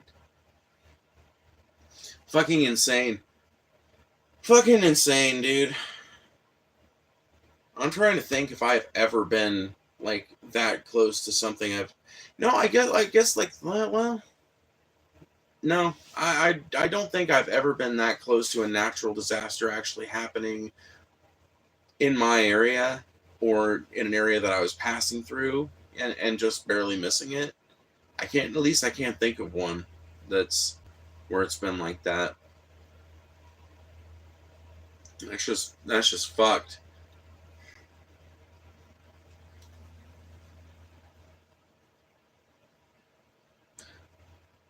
Hurricanes are too unpredictable and technology isn't advanced enough to stop hundreds of miles per hour of wind. So yeah, it's just about resources and tech. Yeah, I mean that's what I'm saying. It's like I don't expect them to be able to stop the fucking hurricane, right? Obviously, we're not going to be able to stop the motherfucking hurricane. What I would like is for us to be able to survive the hurricane. I would like it if we could, as a people, figure out how to build a world that that can survive shit like this, right? That can, not a world, but like a city, right? It would be really nice if you could, when you rebuild Tampa, rebuild it to withstand this kind of thing, because we know it's going to happen again. That's just what happens, dude. If you live in the coastal South, that's just what happens. That's just part of your life. The Gulf throws tornadoes at you for fucking 3 months out of the year, and you deal with it, or hurricanes rather, you deal with it as best you can, and then you wait till next year, right? And you rebuild when you can, right? So like, I don't expect them to stop the motherfuckers. I would like to see maybe some mitigation technology and some resources being put to those areas to like honestly think about maybe resettling a lot of those people and a lot of that business. Like honestly, I think a lot of Florida should probably just be allowed to return to nature. Like I don't know. I know that sounds fucked in a lot of ways, but would it be so problematic? Would it be so bad if we let the coastal areas of Florida that are so fucking prone to this sort of horrible destruction? Would it be so bad to let them return to nature and to move people inland? You know what I mean? Would people even accept that? Because I feel like most Floridians, if I know anything about Florida people, they would fucking protest that pretty hard. And maybe rightly so. You know what I mean? I ain't from that state. I ain't saying I know what's best for it. You know, it's just an idea. I don't know. I just hate to see this many people dying regularly. That's what we need more of is general human connection. I tend to agree. It's just so hard to have when people come into conversations, like I said earlier, with an agenda. And that's one thing about me is like people think I have an agenda because I'm willing to advocate for the things that I believe in, but I don't have an agenda in the way that I think like I mean that sentence, you know what I mean? Like when I think of someone as having an agenda, I think of somebody who's got a line of fucking thought that they want you to believe or that they want you to talk about, and that's the only thing that they've got, right? And I don't have that at the very least. I don't. I'm not a wind-up toy that you can pull and get the same fucking thing every time. You know what I mean? I might have my little catchphrases. I might not have the biggest vocabulary out there, but I, at the very least, have a fairly broad variety of topics that I tend to cover. And so, yeah. I try not to argue. More so, I try to relate and share ideas. Well, I'm sorry if I got the wrong impression about your comments earlier. It's really no big deal. That's just true. But yeah, it's too complicated, and the only resources for strong enough walls and stuff to prevent that stuff is too expensive. That's why it's a resource problem. Sad shit. You don't have to agree with or even like someone to show them love. Exactly true, James. Exactly true. But yeah, it's a resource problem because, like, despite how much money people are making off of these places, it's still too expensive to lay down that sort of resource cost on protecting these places. Because as much money as they make, you're not. It's one of those investments that does not pay dividends directly from its construction. It pays dividends in the protection of profits from other businesses later down the road. And that many levels of complication gets hard for capitalists. I genuinely believe that. Like, the thing about money and the way it works in a capitalist society is that sometimes it just kind of passes down to idiots, whether or not they've actually got any knowledge of what the fuck to do with money or not. And honestly, when you start getting into really complex ideas, like we need to build a seawall around Tampa to fucking stomp out some of the storm surge that happens, they start thinking, okay, so how do we monetize the storm wall or the surge wall or whatever? And the engineers, they're like, well, you don't. It's not. It's not an amusement park ride. It's a natural disaster mitigation technique. And they're like, natural mid what? And they say it again, and the person stutters it out, right? And slowly the engineer starts to realize that this city engineer has no fucking idea how anything works, and that the city planner has, that the city official that they're talking about, or talking to rather, um, is completely bought and paid for by the casino downtown. And there's no way that they're going to let that seawall go up unless they find a way to add a fucking walkway to the top of it that he can charge people 10 fucking cents to go across or some shit. That type of mentality has fucked people so completely out of protection, in my opinion. That this sort of attitude that everything has to be profitable has fucked us as a country. It has fucked us, dude. It has fucked us, and it has stamped out, like, it's stomped out innovation and invention, because nobody wants to take a risk anymore. Nobody wants to risk the fucking money. Nobody wants to put up the kind of money that it would take to do some crazy shit and figure out what'll work for this massive fucking issue. Generally, my agenda is hoping when I interact with people, I hope they'll feel better afterwards and not worse. I've said something very similar myself, honestly, and I would say that's a pretty good philosophy to go through life with, yeah. We're Floridians. Of course we drink hurricane water and dry off with small tornadoes. Dude, exactly. Dude, that's the fucking southerner mentality, and no place exemplifies it like Florida, which is why Florida has its very own Florida mentality, dude. Midwesterners will stand outside on their porch and watch a tornado. Southerners will stand outside on their porch, watch a tornado, and get drunk at the same time. Floridans will do all three and then attempt to fight the hurricane. You know what I mean? It's just, that's how we are down here. We're a bitter, fucking fierce people. We've got a fighting spirit in us. I value Southern people. I value Floridians. I just think, I don't know, dude. I don't know what the solution is. I don't want to say that we just need to evacuate the coasts and set up like a margin region that's basically just designed as like a windbreak and a storm surge absorber, and build cities from like shrink the amount of land in Florida that you can use to build a city on and rebuild from there. I don't know if that's the solution. I feel like that's a pretty good solution, because at least then people aren't leaving Florida necessarily. But I don't know that it's the solution. Maybe the solution is building a big like a big surge wall. Now I could see that being the solution for some of these big cities and shit. I don't know. But whatever it is, it needs to happen. And I feel like it's never going to happen as long as the profit motive is so deeply involved in it. I can't believe Mayorkas said there wasn't enough money allocated to FEMA to help with the fallout of the hurricanes. FEMA was allocated right at, holy shit, let's see, what now? 38. Is that $38 billion? Am I reading that right?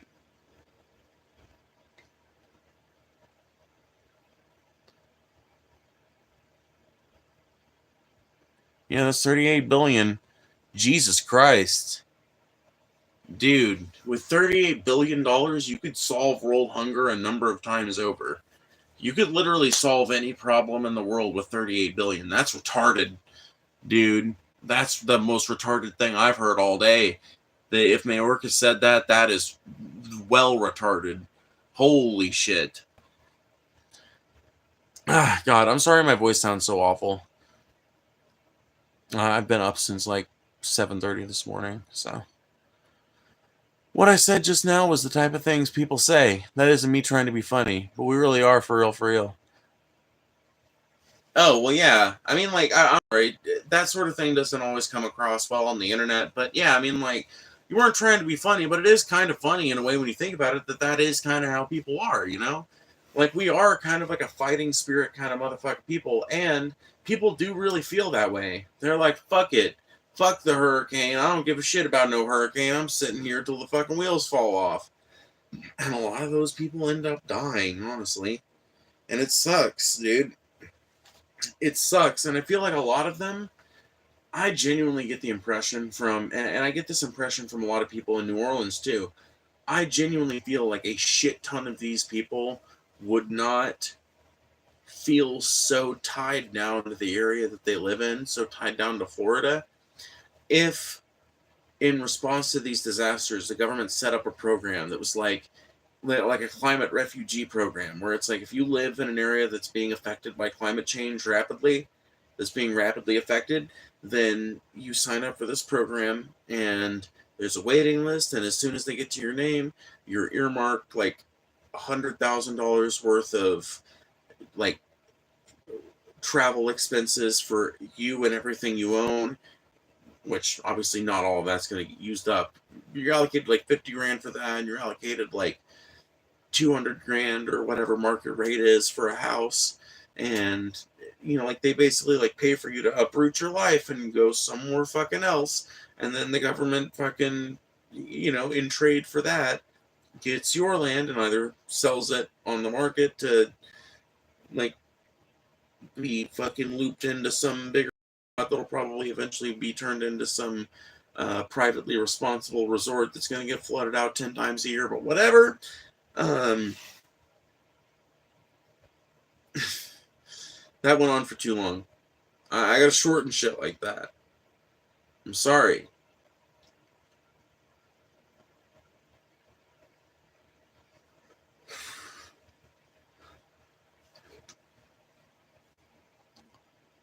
It's in the 2024 Homeland Security budget and brief. Yeah, that's fucking crazy, dude. That is fucking insane. That is a lot of money. They should be able to fucking functionally. Here's the fucking thing, too. FEMA is not. My understanding is that it's FEMA, not FERA. It's not Federal Emergency Response Administration. It's Federal Emergency Management Administration, right? Part of emergency management, and this seems like such common sense to me, but maybe it isn't for other people. Part of emergency management is prevention. Huge part of it. That's the biggest part of it. The biggest part of safety is prevention, and that applies to everything. The biggest part of mitigation is prevention. With a budget like that, FEMA could be building the sort of surge walls that I'm talking about. Why don't they? They could be building, they could honestly be, they could afford to do a few eminent domain cases every year and get more and more of the coastline bought up and turned into wildlife preserves. They could do that shit. These are all options for them.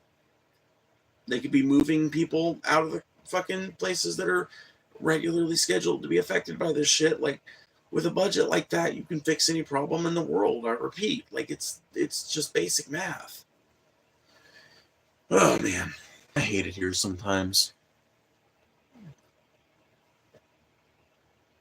After Katrina, there was a lot of reverent money up for grant. Let me reread that.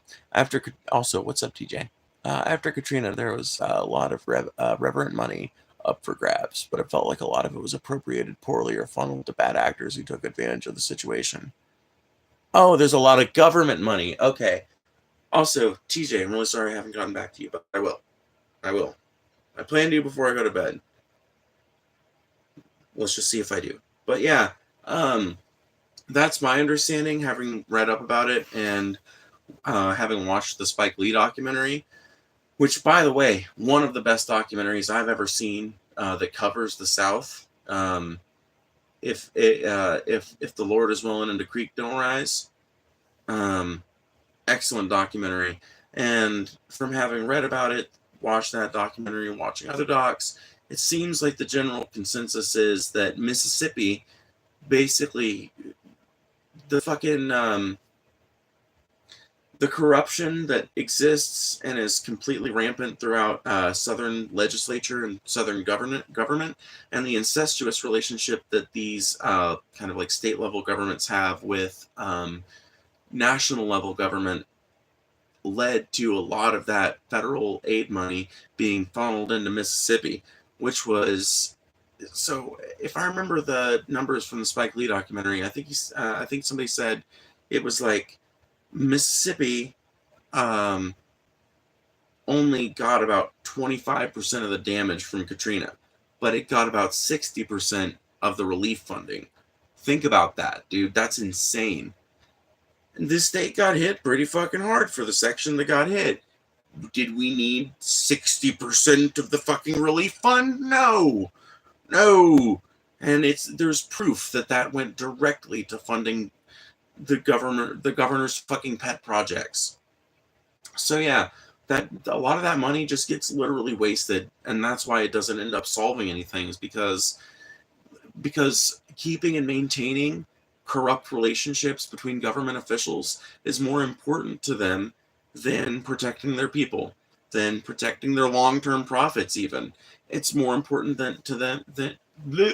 more important to them than anything else in the world, because in their mind, that's their way forward. That's how they'll recover if everything goes to shit, right? If everything goes to shit and they've got to go somewhere else, they've got to rely on their business connections. And so they can't burn that, no matter how many fucking people they have to fuck over. No matter how many little babies have to drown in 20-foot fucking floodwaters. It's sick. It's 100% sick. Kitty, you're going to fall off. Let me see here. I was born strong enough to literally wrestle with big animals and shit. Floridians like me are literally built different. That's no joke. I saw a kid that's like 12 and he's like 5'9". Dude, I don't know what it is about Floridians, but Florida, man, if it has taught me nothing else, it's taught me that Floridians are 100%, in fact, yes, built different.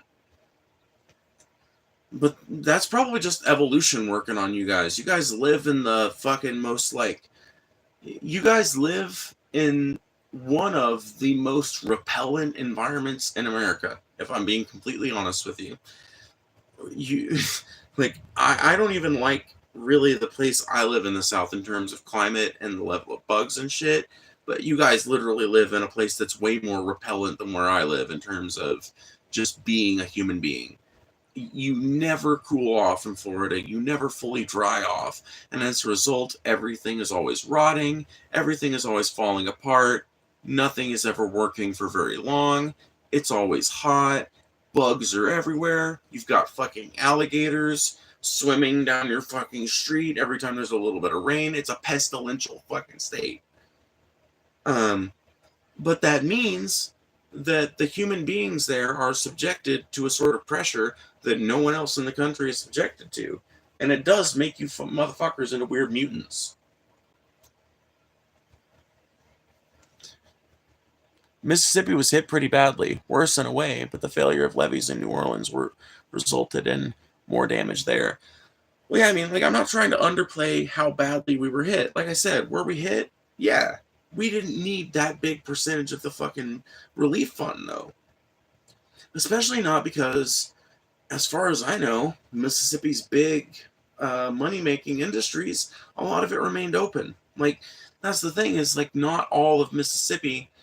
You know, one thing that's kind of bad about Louisiana, right, is that almost all of that state exists on the coast, and a lot of it, even that doesn't exist on the coast, is really swampy. So, a hurricane hits there, really bad storm surge hits there, it can knock out a shit ton of the economic production, which shuts down a lot of the state's rebuilding because, I mean, you've got to have a tax base to fund your rebuilding efforts, right? You've got to have people living there that feel comfortable living there in order to have support for the people working to rebuild, et cetera, et cetera. But Mississippi is a little different, right? Because it's a longer state. So our northern reaches were not super hard affected by Katrina. In fact, a lot of people who were fleeing from Katrina came up Highway 45 and landed in Corinth first. And a lot of them stayed. To this day, if you talk to a lot of people in Corinth, especially a lot of the black community in Corinth, you will still to this day find a lot of people who they moved here in 2005 in the wake of Katrina. Katie, I don't think this can be comfortable for you. There's no way. Oh, God. Please. You're going to hurt yourself. Being your crazy ass self. Nope, I'm going to deny you. Nope, I'm going to deny you. Nope, I'm going to deny you. The greed of money is real for sure. God damn it, this cat.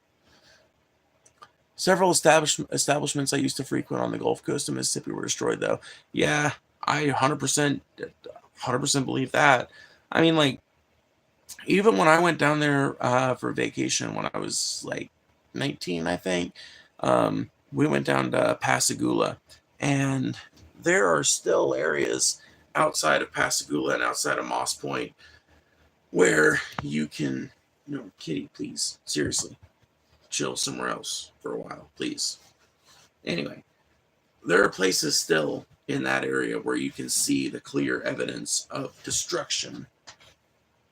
You know what I mean? Like, you can see the marks of hurricanes, and you can still see the marks of Katrina. You know what I mean? It's fucked.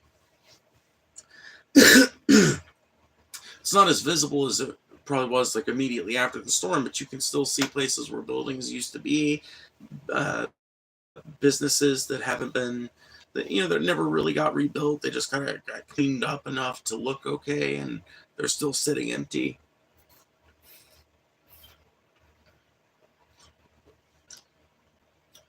So that definitely doesn't surprise me too bad. God, my voice just sounds like fucking utter shit, y'all. Like utter shit. Like cow shit, bro.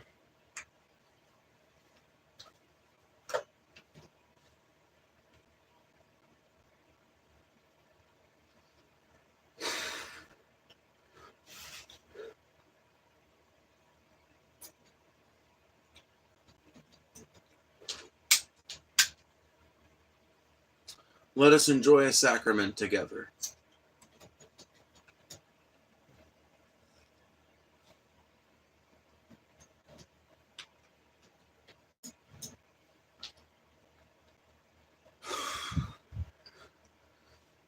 But yeah, I really do feel like it's corruption at the heart of why nothing happens in regards to the South storm problems.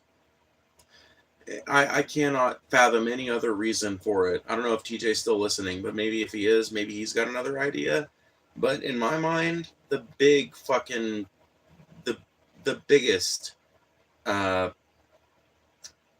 culprit in the fact that the South keeps getting fucked over so badly by these storms is corruption. It's the fact that it is always going to be more profitable for the politicians and business owners of these coastal communities and these coastal states to be in cahoots with each other, and it's always going to behoove them to put their profits above the health and well-being of the people in those communities, because as long as their profits are made, they can cut and run at any time.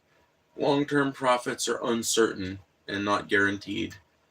Profits in the short term are there when you need them, and you might, you know what I mean? It's a get while the getting's good kind of fuck you got mine attitude that is fucking over the coastal South. And honestly, that type of thinking permeates the entirety of the South and fucks it all up. Literally, the fact that politics is so corrupt, I gotta tell you guys, it is fucking. My mom is a.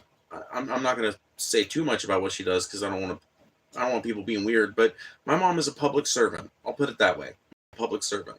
And I can tell you, as a Mississippian whose parent is a public servant down here, that it literally starts at the very fucking grassroots level. This corruption is your local sheriff. It's your local fucking school board. It's your local city council. And it goes all the way up from there. Literally, the second you get in office, motherfuckers start wanting to put shit in your pocket to make you turn their way. And I think that does more harm to the South than any other problem, honestly. I really do. I think that it's silly to continue to subsidize areas of the country that are increasingly unlivable. That's kind of what I was talking about earlier. I don't know if you were in here, but I was talking about how, like, I know it sounds cruel to Floridians right now, like in the midst of the storm, to be talking this shit, but dude, I kind of think it's time for people to cut ship and run, or whatever that phrase is. You know what I mean? To cut your fucking losses and run, dude. I think it's time for the coastal South to be basically abandoned. I was talking about how earlier the government should set up this program where they will subsidize somebody moving their complete and entire life and family to somewhere inland and livable to get ahead of this refugee crisis, to basically set up an actual, like, climate change action organization directly funded by taxpayer dollars that funds people moving from these unlivable places to livable places and helps them find jobs there and helps them settle into the communities there and distributes them evenly all over the country based on their preferences, as well as can be accommodated, obviously, and buys back that land. You know what I mean? Basically, like, takes that land as kind of like a trade for the value that they're spending on moving this person. They get that land, and then all of that land gets basically torn down, and everything that's on that land that you can, like, scrap or what's the word I'm looking for? Salvage. All of that land gets salvaged, and all of it gets shipped away to be reprocessed into whatever you need it for. But the point is, it gets taken down to its bare bones and allowed to return to the natural environment that it originated as. And you just do that for probably most of Florida, honestly. Most of Florida, probably most of Louisiana, and one thing I said earlier is, like, we'll keep one of these untenable, unlivable places. We can keep New Orleans because it's such a fascinating, interesting fucking place. We can keep that one. The rest of the coastal South has just got to be rewilded at this point. Because honestly, if we did that, it would protect, less inland communities, like communities that are more inland than being on the coast, but that are kind of close to the coast, having like 15 to 20 miles of land that has been rewilded would serve as a really great buffer for things like storm surge. You know what I mean? So to me, it just seems like such a natural idea. How can it possibly be justified to spend billions of dollars a year rebuilding Florida after it's destroyed every year? I don't know, dude. Like, honestly, that's why I'm saying I think it's a better idea to spend $2 billion moving people the fuck up out of Florida. Because you're right. How the fuck do you justify spending millions of dollars rebuilding Florida every year? Because literally Tampa gets rebuilt at a rate of like 3 years. Like, every 3 years you get a new Tampa. You know, like, that's, how long is that going to be tenable? Like, we've got limited resources on this country. Forget the fucking dollars. We've got limited resources in this fucking world. Like, we don't have infinite oil to keep rebuilding Tampa's fucking infrastructure. You know what I mean? We don't have infinite gravel to pour down for its roads. We don't have infinite landfill for its hydro projects. You know what I mean?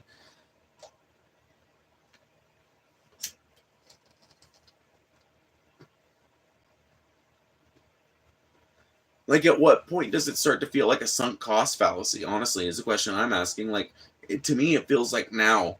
It feels like at this point we're kind of like operating on sunk cost fallacy. Like, we spent so much money rebuilding Tampa. We've spent so much money rebuilding Miami. We've done it 20 times in the past. We'll do it 20 more times in the future because God fucking damn it, we've got all this history here already. We've got all this fucking baggage. We've got all of this insert excuses for fucking sunk cost fallacy here. You know what I mean?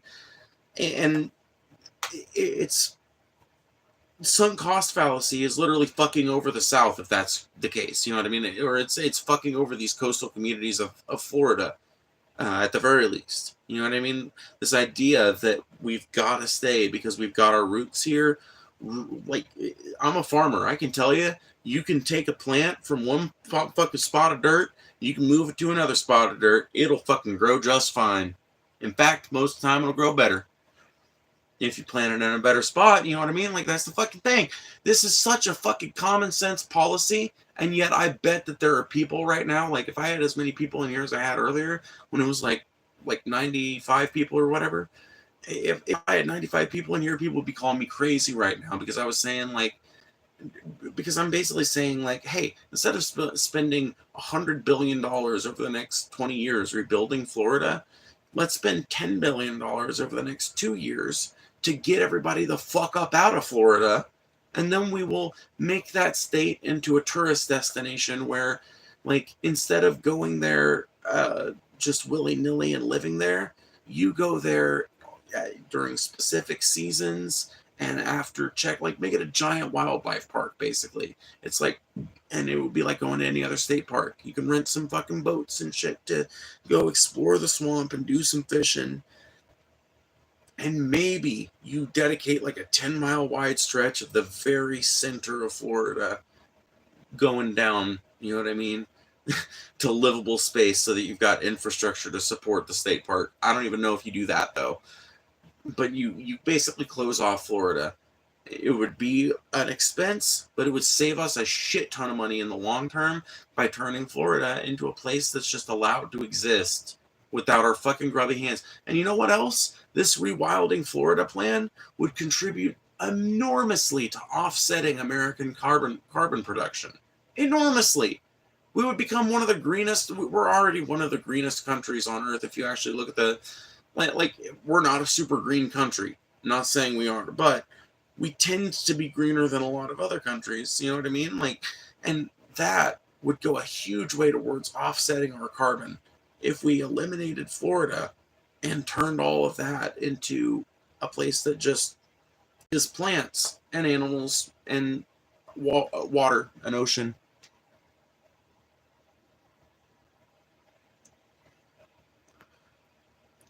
Those 95 people seemed pretty inane from what I saw. Dude, they were so inane. Oh, God. It almost makes me wonder if somebody was, like, watching me on stream or something. There was somebody in here named Bear Pig earlier. It was, like diagnosing me from afar, which was weird. And then, yeah, they were definitely inane.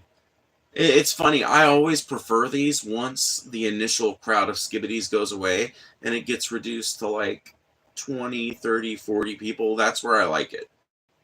And right now it's like 5 people and it's great. You know, like, this is also quite ideal. How much more have they improved the standard if the preparations never changed then? Yes, an expendable tourist destination. How much more have they improved the standard? What? I don't remember what you're responding to, unfortunately. I'm sorry. I remember the conversation broadly, but I don't remember that specific point.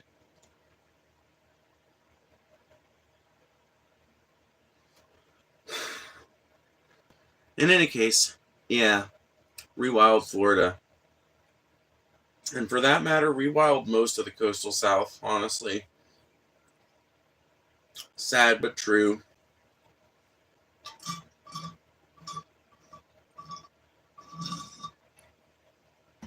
I really do think it would help, though. I think it would offset our carbon emissions immensely, and it would spare a lot of people's lives. I know they would feel bad about it. I know it would seem like a tragedy to many of them to have to uproot themselves so suddenly and after so much turmoil and after such a fight to keep it. But we can't let sunk cost fallacy keep costing American lives. I value my fellow man and woman more than that. I value my fellow non-binary person more than that. I value my fellow fucking human more than that. And I would rather them be bought out of their fucking homes and paid to live somewhere else than see them have to rebuild year after year after year after endless year. I don't, dude, I'm a hippie and I fucking tend to think of human beings in terms of vibes and energies. I don't like the vibes that produces, dude. I don't like how vicious fucking Floridians feel like they gotta be. I feel bad for them that they feel like they gotta be like that. I understand why they're that like that, but I don't like it because it's intense. It's real intense. And you ain't gotta be that intense nowhere but Florida, dude. And I just think we would be better off without those vibes and without that fucking billions of dollars worth of expense every fucking year. You know what I mean? After each rebuild, how much did they improve the standard? Yeah, I mean, like, not much. That's the thing, right? That's why they keep needing rebuilds. So they haven't improved. They don't improve the standard. That's the fucked up thing. So they'll rebuild Tampa after this thing, but they're going to rebuild it the same way they rebuilt it last time. Maybe there'll be a few more fucking advancements and bracing that they'll adopt. Maybe there'll be a little bit more craftsmanship involved, but probably not. Probably, if fucking recent history has been any fucking evidence at all, it'll probably be done even cheaper than it was the last time, and it'll fall apart even worse the next time it fucking, you know what I mean? It's just it's a turd eating its own ass, you know? Like it's just it's bad. It's just bad news all around. There's just no winner because they keep rebuilding and they keep rebuilding a place that's just not functional. They keep rebuilding a place that's just not set up to work as a place that exists and has human beings living there. And there's just not enough money earmarked for those areas for them to do the right thing, honestly. And even when there is enough money earmarked to those areas, the fucking politicians that just in a lot of cases just stay vampirically in power for decades because their families are fucking super wealthy because they've been in power forever, et cetera, et cetera.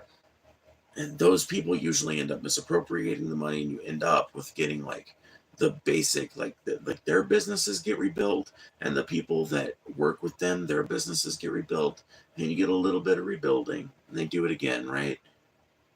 But they don't spend any money on mitigation methods. They just pretend like that's the last one that's going to happen, and then it happens again and again and again and again. And when are we going to stop letting sunk cost fallacy convince us that it's worth keeping all of these dumbasses around? Like keeping them like in the fucking little thing of Florida. You know what I mean? Like what's the point of keeping that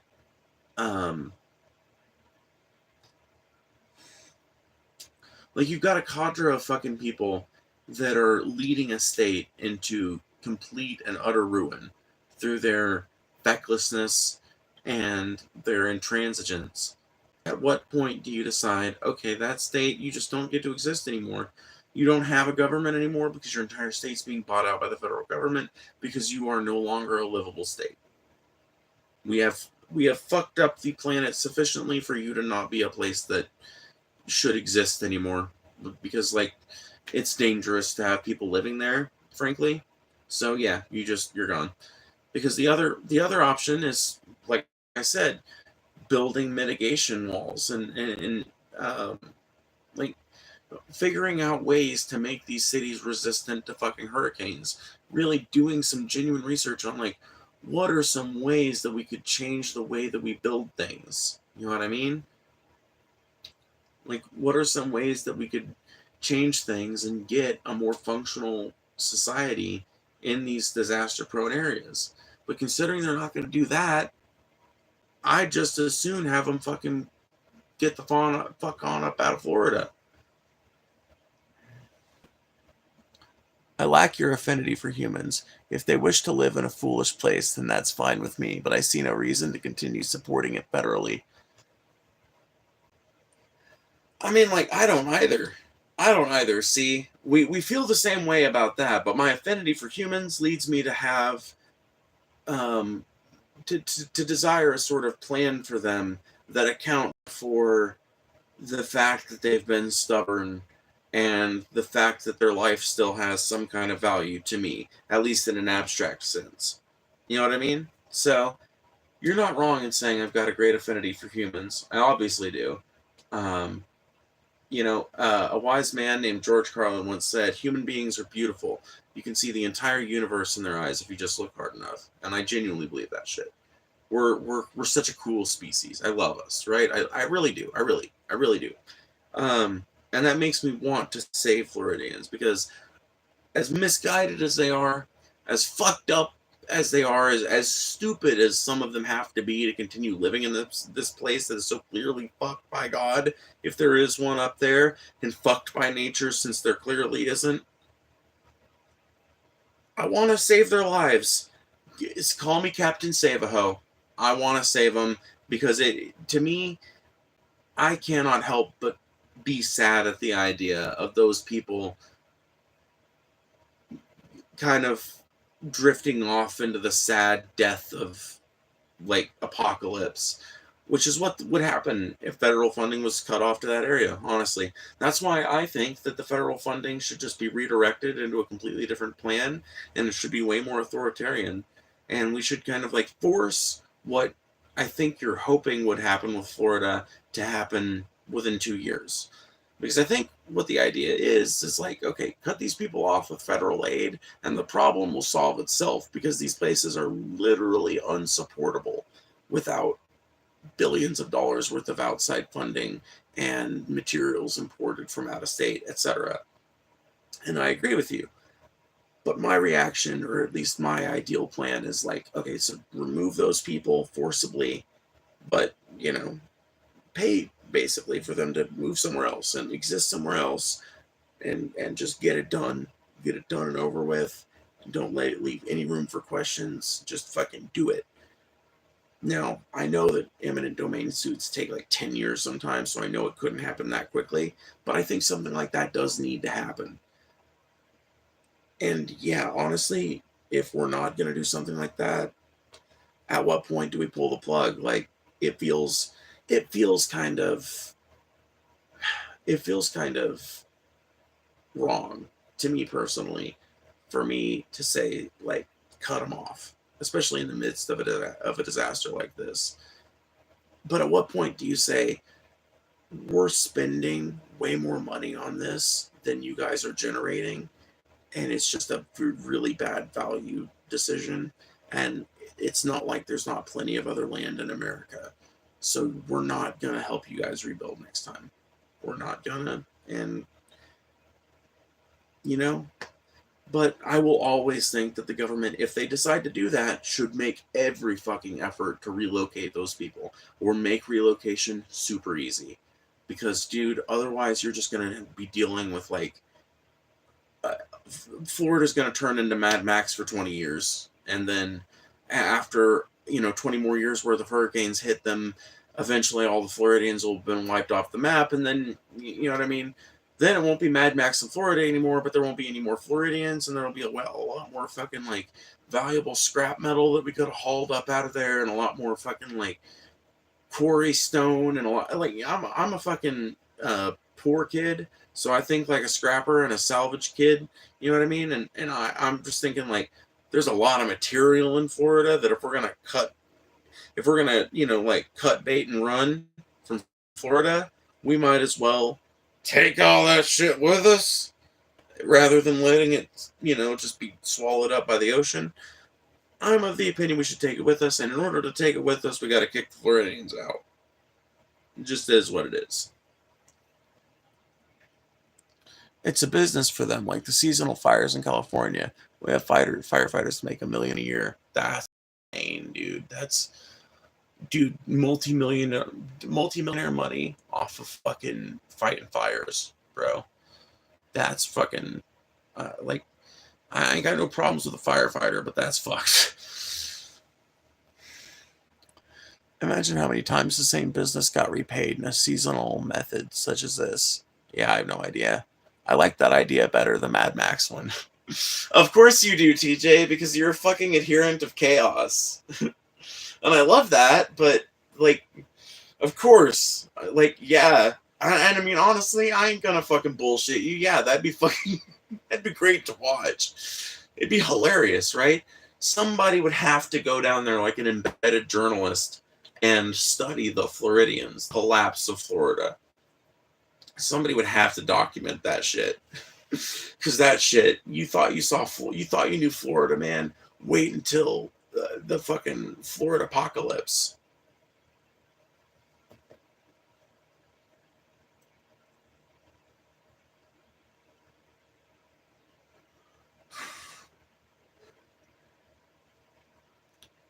Dude, Mad Max in the swamp.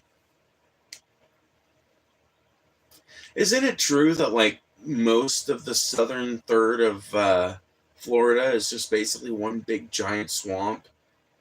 Isn't that true? Or is that a misconception on my part? Still there, Phoebe? If you hear me, then yes. Mad Max in the swamp sounds fucking awesome. It does, honestly. It does, dude. You fucking... Oh, dude, the Cajun Navy. There's a faction, you know what I mean? So, would the Cajun Navy be like villains, or they'd have to be good guys, right? Because the Cajun Navy's always showing up doing some cool ass shit. But see, you've got the option there to combine all of the coolest things that shooting in Florida or really having your story based in Florida offers you, which is you're in the South, which enables you to access all of the cultural aspects of the South.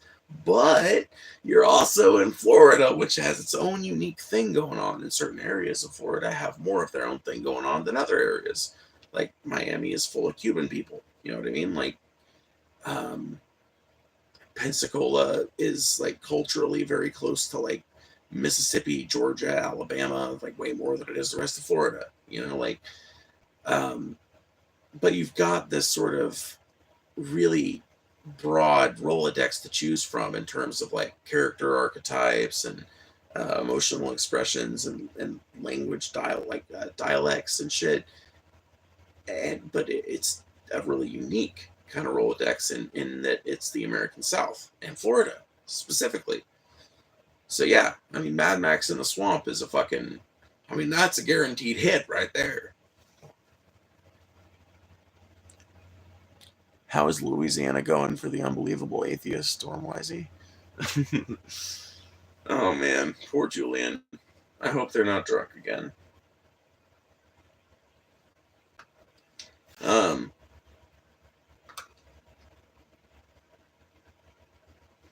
Dude.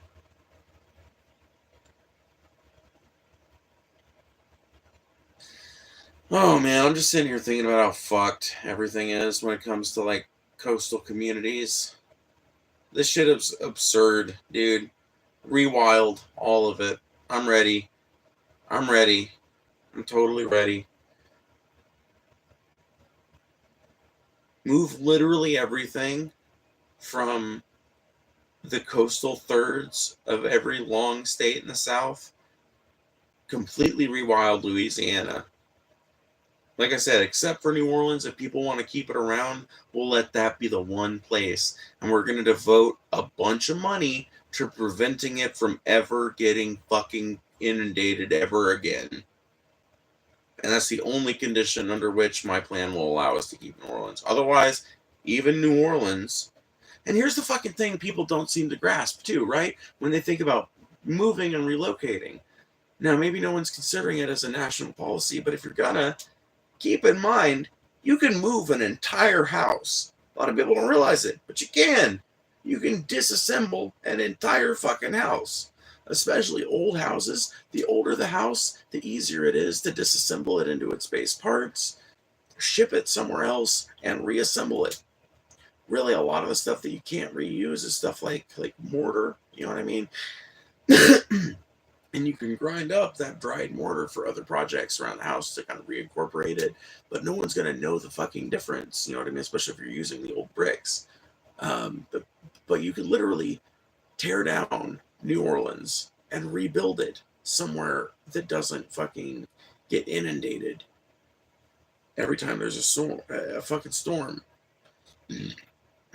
So it's like when people talk about rebuilding, they're like, yeah, but then we've got to like restart somewhere new from scratch. And I'm like, no, you don't. You just disassemble the old buildings and ship them to the new site and put them back up. And people are like, then you got to start anew and you got to do things again and restart. And I'm like, are you listening, motherfucker? You just ship the fucking component parts. And they're like, new. And I'm like, okay. Some people just don't want to be convinced, and that's why I'm kind of authoritarian on this issue. That's kind of why I think the government just kind of needs to step in and say, okay, you're moving.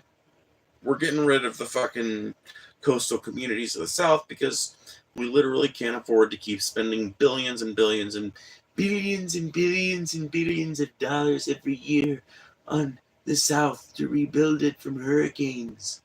We're not going to do it. No. No more. You're moving. You're getting out. You're going. You're leaving. Be gone. No more. Because you know, as long as they're down there, they're going to make their puppy dog-eyed pleas to us like, please, give us some federal aid money, please.